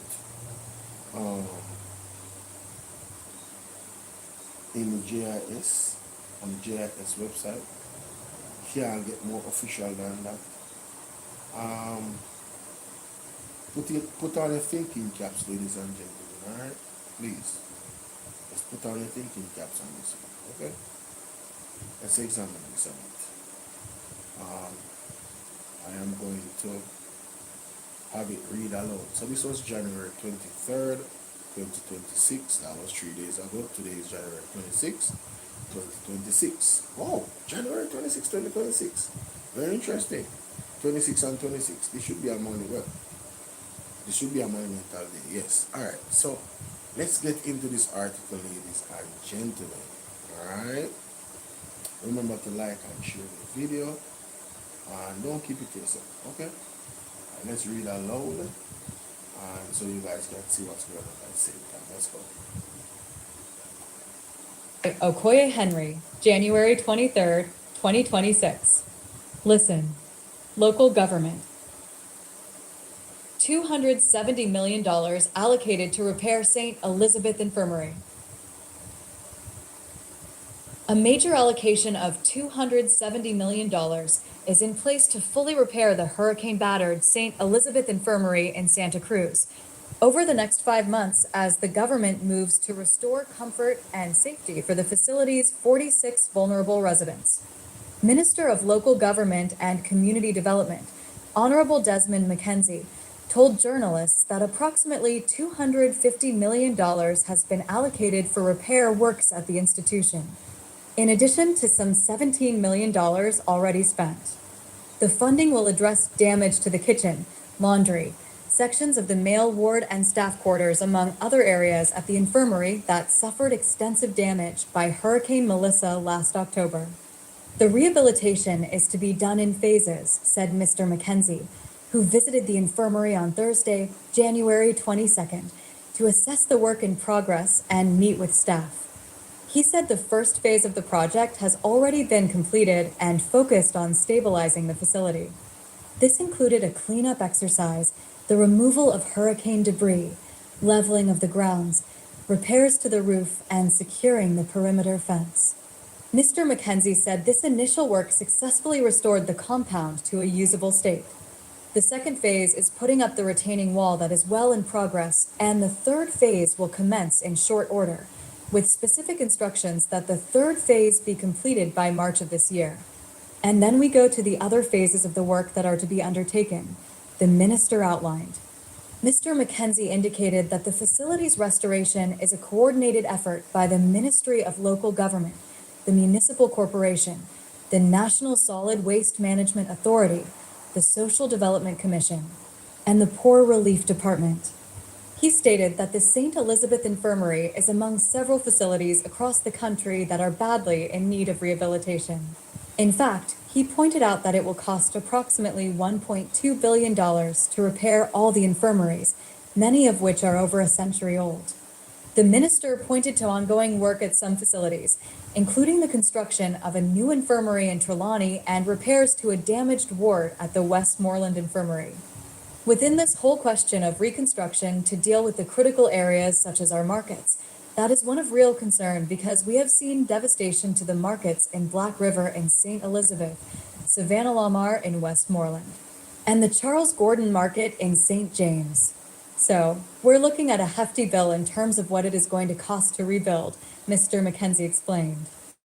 For her part, matron of the St. Elizabeth Infirmary, Bianca Mitchell-Smith, said conditions at the facility have already begun to improve as a result of the ongoing works. She expressed gratitude to the Ministry of Local Government team, municipal corporation officials, police, the Inspector of Poor, counselors, and infirmary staff for their support during the difficult period. The comfort level has improved for both the residents and staff.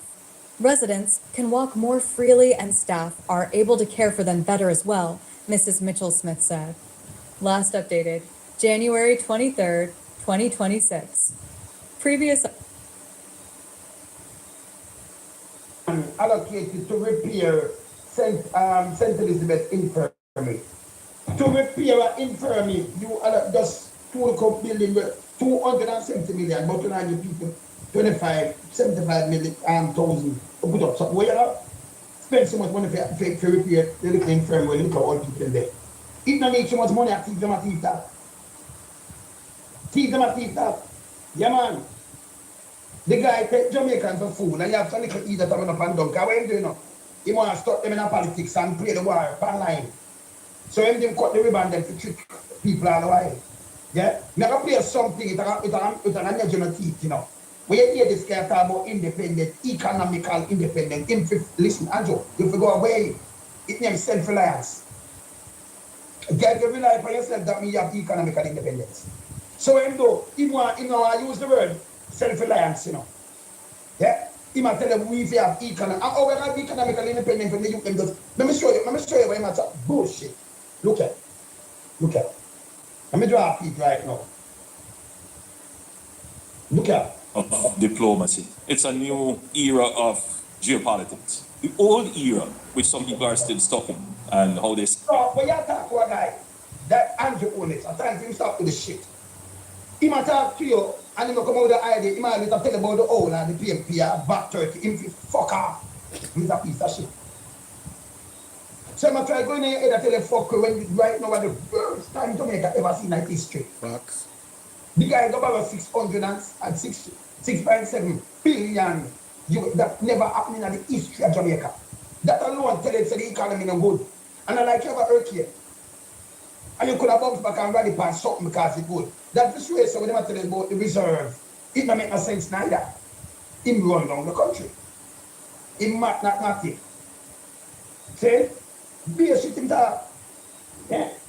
The guy is a PR guy. The guy wrap the election in front of everybody. Him when you look, digital online in IT, you know, flow. Because by 4, 5 o'clock, them cut off one time. First labor see this. Him use the voter suppressor and them talk about it, but them know it. Yeah? They send people to the line. Remember these things video. Yeah, what Stevie and people get blackout when you look number change. Him send out 7 machines. At the part when you know them are winning, I remember him at 10 part. And the one of the 7 machine come back now closely. But him go over the field with it. Yeah, test out machine with them control. And I got them do. Barricade black off all the news you see. Front of your eye, this can knock up again. I'm going to tell you something. When you see the place where it drop, remember, you know, them lose over 100%. The PMP gain 100%. The PMP gain 100%. 100. If the people them not this guy, there is no way the PMP win the next seat. Them that lose seat from what of them are. You can go up from 14 to 28 and then you say, but I'm a whole hand and I'm a week. And then we see who's part to put the 7 machine on your teeth. See? 100%. And when you look, parishes drop. I come in a row and you see where them buy and where them put the emphasis and spend the money for real. You see. You can't, this can't work. You can't run for standing the criminality. 100%. Even the red bombers, film woman couldn't even stand up to the pressure. I said. If them did good, they told them they got you him, team see too. Yeah? St. Thomas the same thing. James them have to teeth for them see too. Got that gone? That be gone. See? So these are the things that them do. So you see it drop everywhere. Again time, even with the ballot box, the police are with the ballot box, man, drive him down. Them go down that. I be them go in front of your eye. Front of your eye. Police. We're not supposed to even touch ballot box, get all involved. Remember the whole world I watch, you know. Yes, and every beginning of my end, when it touch mankind, I remember who did involve of a place. One way or the other, you don't have to say nothing now. You have election again. But here this guy, I'm talking about independence now. Remember, self-reliance, I'm talking about. And you know what I'm talking about? The old ways. Jamaica cannot have, it's a birthplace economic independence when we have to import 7 billion and I export 1 billion. Wait, I just shut him at that. Him fi fuck off. Me, him couldn't in front of me and say these things never stop him. Now I tell him to chat shit. If not from the side, him couldn't come from my program and say these things, you know, say never stop him. And I tell him, say, foolish this. Him at that. Yes? You only know that, huh? And then think you're buying right now. And starting older people who can continue. This is how I'd learn AI in 2020. Look at AI, you see, man. Survive in today's world. See the world and how they expect the world to respond to them could not survive in today's world. And we have... You know, when that make a sense. So yeah, so, I don't know who I'm talking about those who. But yeah, they make a statement, you will come and tell me the idea and your plan where you have. Just watch him every time I talk, if you don't go back into the past, and there are those are from 30 years. Like with the money when you get here, you talk about it. You go borrow, Jamaica, they're on the face, the worst ever economy ever running in the history. Let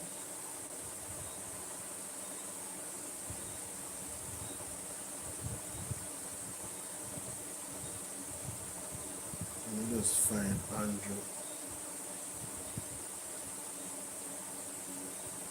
Find Andrew PH and add it to your reaction. And then go back to that.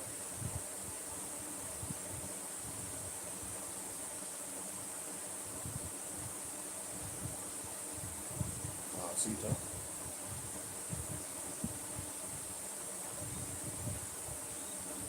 Indian economy.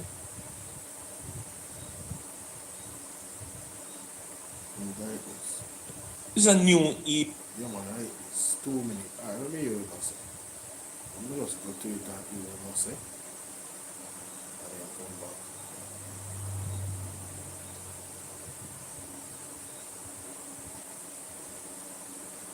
era of diplomacy. It's a new era of geopolitics. The old era, which some people are still stuck in, and how they see the world and how they expect the world to respond to them, could not survive in today's world. And we have to establish that clearly. I hear the commentators, many of them seem to be stuck in an era where they believe the world owes them something. You have to be able to find your way in the world. You have to be able to find the opportunities, mitigate the threats. There is a generation that still thinks about. You know, I'm sorry, but I have to call BS on this. He's running the government, and he has not found a way for Jamaica to find its own way.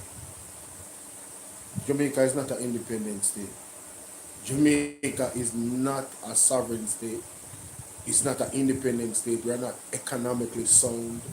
We're not producing anything, right? We have not capitalized on the actual riches of arts and the talents of the people very well under this government.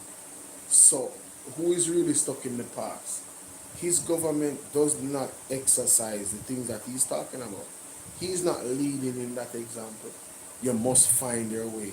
So why is it that you have a government that has the budget it has, but you cannot find a way for Jamaica economy to grow, but your own assets is unexplained and growing at an alarming rate?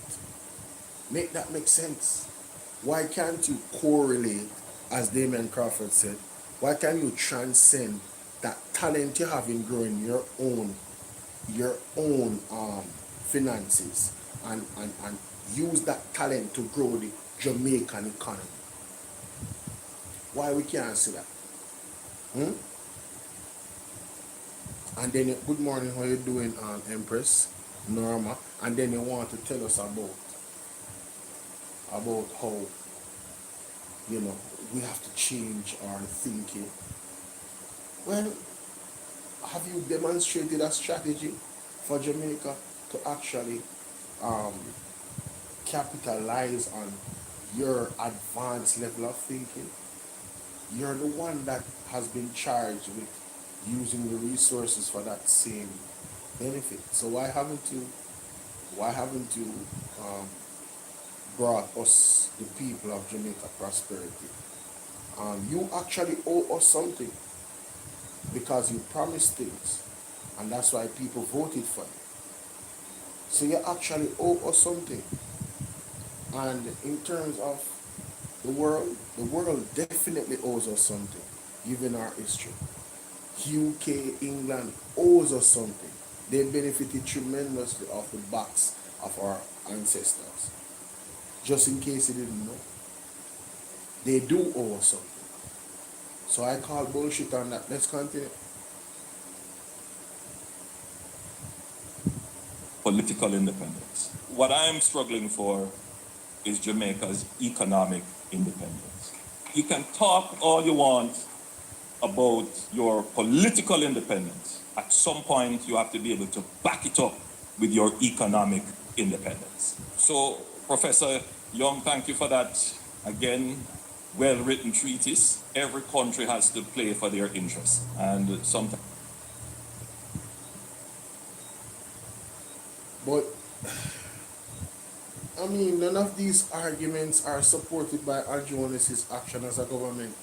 You are not playing for our interests, Andrew. You have been hiding from showing your position in terms of with the United States situation, with Israel, all of it. You're not playing for our interests, right? You're just trying to save your own skin. You don't have the temerity, the balls, or the integrity to stand on anything that goes against these nations. No, none whatsoever. Right?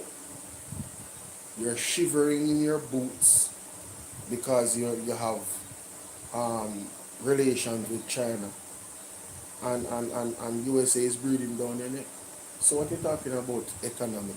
So you think that Jamaica economic independence would have stopped the United States from invading Jamaica if we were Venezuela? Yo, bro, this man is such a sellout. Crystal, unbelievable. Let's continue. Times we don't do a good job in explaining to our population what are the interests. But one thing you will be assured of is that this government is going to ensure that Jamaica's best interests are always forefront in our minds, and we are always advocating and pursuing it. Yo, this dude says the most asinine things. I mean, that's why it's so hard listening to him. So first, you cannot make it clear what our interests are in your mind, but we should be ensured that they are at the front of your mind. How can we be sure of that? If you don't tell us what you are fighting for in terms of the interest of us, the people of Jamaica, how can we then analyze based off your actions whether or not you are indeed fighting for our interests? Man, listen, this dude, I'm talking about back at the class. How did he become the prime minister? Does he think he's smarter than anybody else? This stuff is kindergarten. It's easy to break down.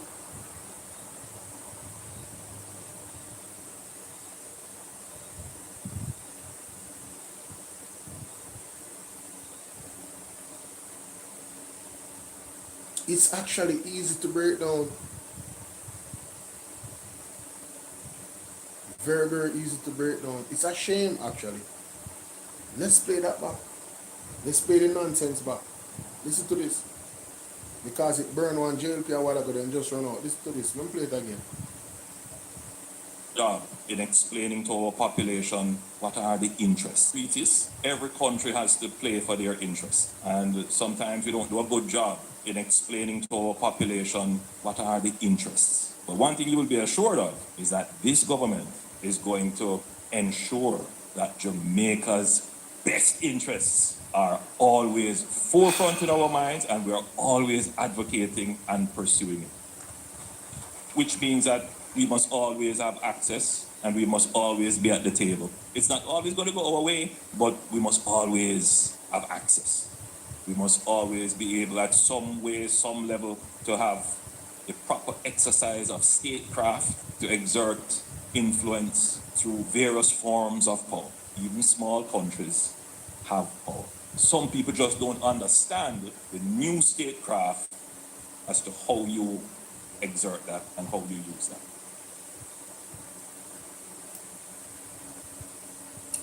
Andrew Honest wants well-thinking Jamaicans to believe that he has state power and he knows how to craft it. This is hilarious, ladies and gentlemen. I'm talking about, oh my God. He wants us to believe that Jamaica has power. You know, I can't wait to hear from Mystic Sensation where this is concerned. I would love to hear Mystic Sensation break down geopolitically how much Jamaica has no power. None. If you were saying, say, jump him off a jump, what is he talking about? What is he talking about? You mean the country that depends on tourism? When majority of our people fly down from the United States. This dude is drinking something, bro. I'm telling you, he gotta be sick. He gotta have dementia. Something is wrong. His arguments of recent have been really back of the class. You can't make this up. This is unbelievable. What is he talking about? For us, this administration pursuing economic independence ultimately will result in your political independence. For many years, Jamaica has been diverted into all kinds of ideological fantasies that resulted in us wandering in the wilderness of economic despair.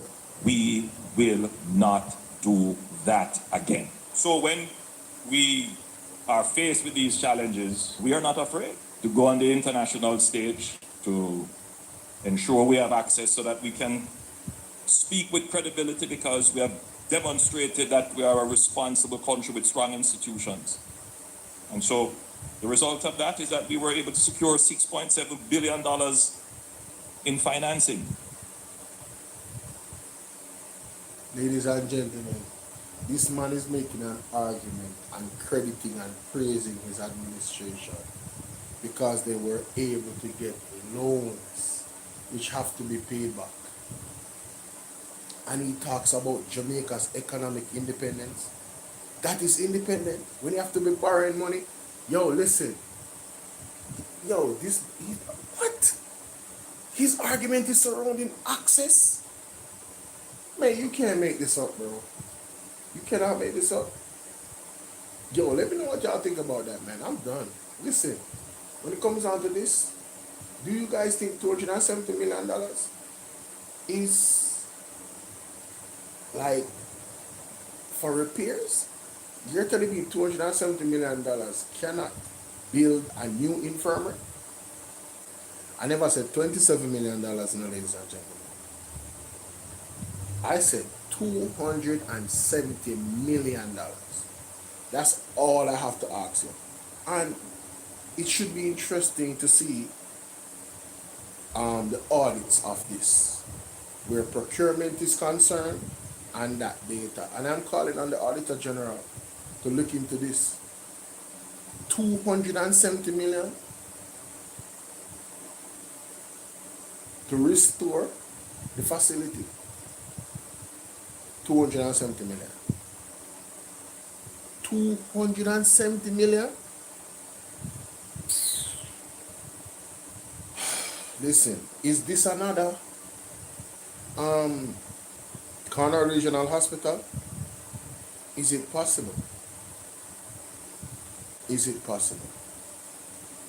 Let me know what you guys think in the comment section. These dudes take us for a whole bunch of idiots, man. Wow. 270 million. You gotta be kidding me. Make sure y'all go and subscribe to Mr. Wayne also. You know what I'm saying? Salute to the teacher. He's the one that showed that particular article, and also, you know, the conversation from Andrew Wallace. It's very hard for me to listen to Andrew Wallace, ladies and gentlemen. You know, I don't want to come off as disrespectful, but man, he be disrespecting our intelligence from time to time. I'm talking about, man. Anyway, let me know what y'all think. Get this video up to 10,000 likes, 2,000 shares. I'm out. Guys, that's it for me for the night. I'll see you guys in the morning, or in the afternoon. I got 2 videos to load up before I go. Before I go. 2 videos to load up before I go, guys. And of course, I want to invite you all to go and check out the video that I did post this evening. Thank you very much. Appreciate y'all in advance. Alright? There's a video that I posted around 7 o'clock. And I would love for you guys to go and watch, like, comment, share, and subscribe. Alright? So I need to look for something on eBay.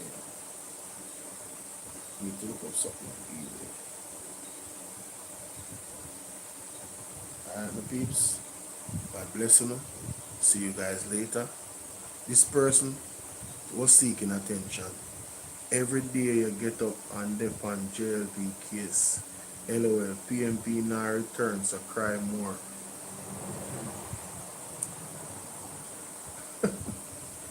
We're talking about real issues that affect persons. People are dying, and people in the comment section are laughing and talking about the only thing that they care about is the party being in power, not how the party performs.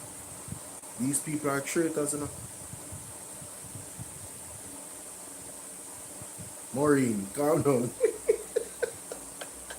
Maureen, nobody. Maureen, calm down. Maureen, nobody already. Yo, the comment they get out, Maureen.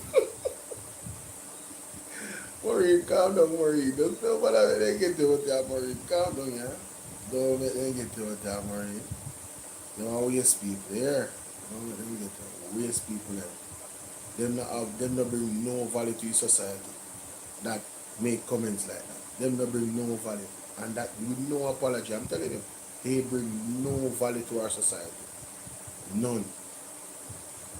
None whatsoever. It's a damn shame. Right? What they're gonna do? They're gonna wait until, you know,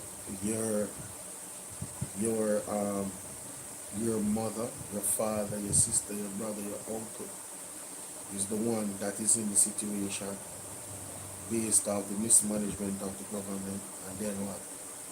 You link bro devil and link Tufton and Tufton. You know, it's a book. And when they get away, at that time they want to go and run out and cuss out the government. Cuss them out privately or do one video, but when election time come, you have vote for the same government again. No, I did not. Nobody not send it to me. Somebody send that to me so I can talk about it tomorrow, because I'm not going to do that right now. When them a campaign for local government election, no, I never watch it.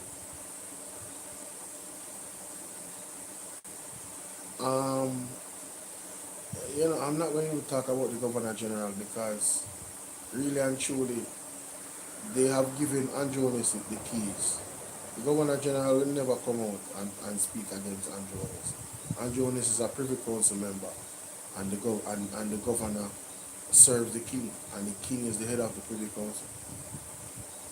So you think that the Governor General is going to what? Hold Andrew Honest accountable? It will not happen. The Governor General is just fattening his pockets. You know, a nice job, you know, great benefits, does little to nothing. Period. That's it.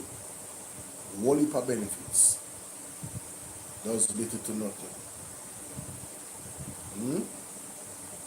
Man go pick Aki off of the Aki tree and get too much years of prison because of Governor General Aki tree. Man, listen, you can't make this. When I talk about privilege, check that. Check that. Check that right at the door, ladies and gentlemen. You don't want to talk about privilege. Yeah? Check that right at the door. Jamaica so needs to get away from these old systems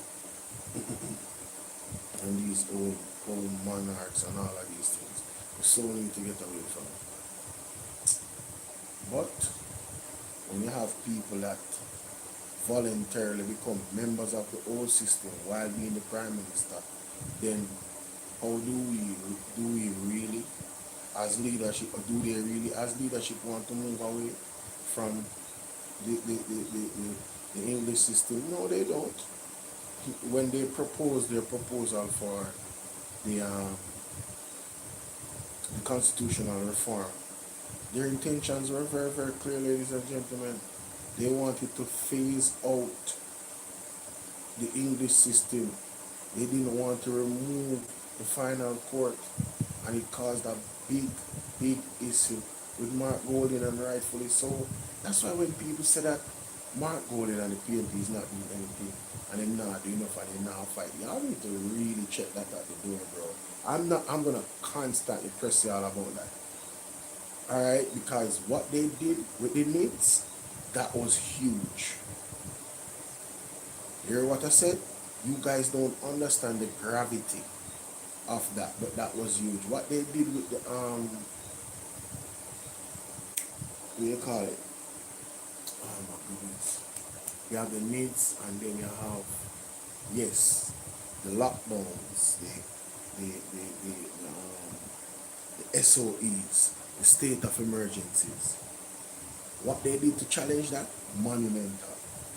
The People's National Party has stood up for our constitutional rights time and time again. And I'm saying if you guys understood those rights and understood those privileges, you would see that this party under Mark Jefferson Bolo has stood up for the key issues, took it to court, fought for us. We should be more respectful to the People's National Party. Yes, you know, you have a couple people in there who win a ray. Yes, but that's an isolated incident. So when you go to Bob's a broad brush and say, oh, the People's National Party is this, nah, man. You're not doing a little soft, nah. Yeah, you gotta be tough to stand up against the winds. Alright? And you also gotta know what you're talking about to carry it to court. Have they lost a battle yet? Have they lost a battle yet in court? Please tell me if they have lost a battle yet in court. Don't answer that. That was a trick question. Nope. Nope. They haven't. They ain't lost a battle yet, ladies and gentlemen. Alright? Alright. Yeah, man. So, that's it. I'll make 2 thumbnails. Put out them in the morning. Just before me wake up. And most of them they can go and run off. And then, what was this? But don't you see Andrew is trying hard to push the nets? Of course he is. But guess what, ladies and gentlemen? That's the agenda. That's the agenda, you know. What you guys need to understand is not complying. And what does not complying mean? They're going to try and force it through privileges and certain things that you don't want to necessarily not be engaged with or have access to. So you have to prepare yourself. How far are you willing to go to not comply? You ever hear them say, if you want good, you know what's for run? Jamaica, who don't want the thing put in on and don't want to nose run. Who don't want to remove fear up, and it's just an ease and a breeze. Make it make sense. Make it make sense, ladies and gentlemen. That doesn't make any sense. It's going to be a struggle. It's going to be a fight. But you got to stand up for what is right. You know, hear the man them say them now surrender Jamaica to the PNP.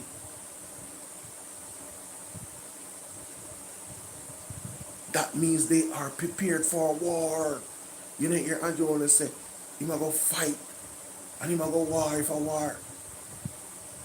You know, hear the MAGNITSKY to come out and posture themselves for war against misinformation. So when this that come in my comment section, come talking about every day I get up. If I was just doing it for the numbers, I wouldn't even bother. I wouldn't even bother. What, we have 37 people watching over here, and we have 12 people watching over here, and 13 people watching over here. If it was just for the numbers, I wouldn't even bother, ladies and gentlemen.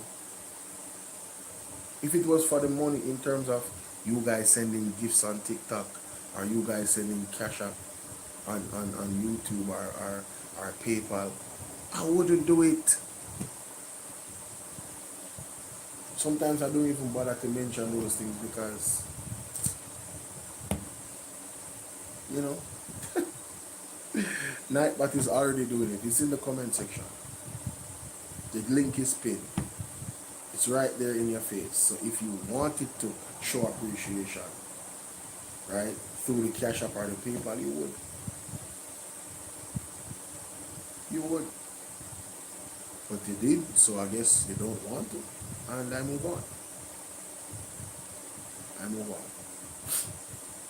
Alright? Like I said, big up on yourself. I'm out.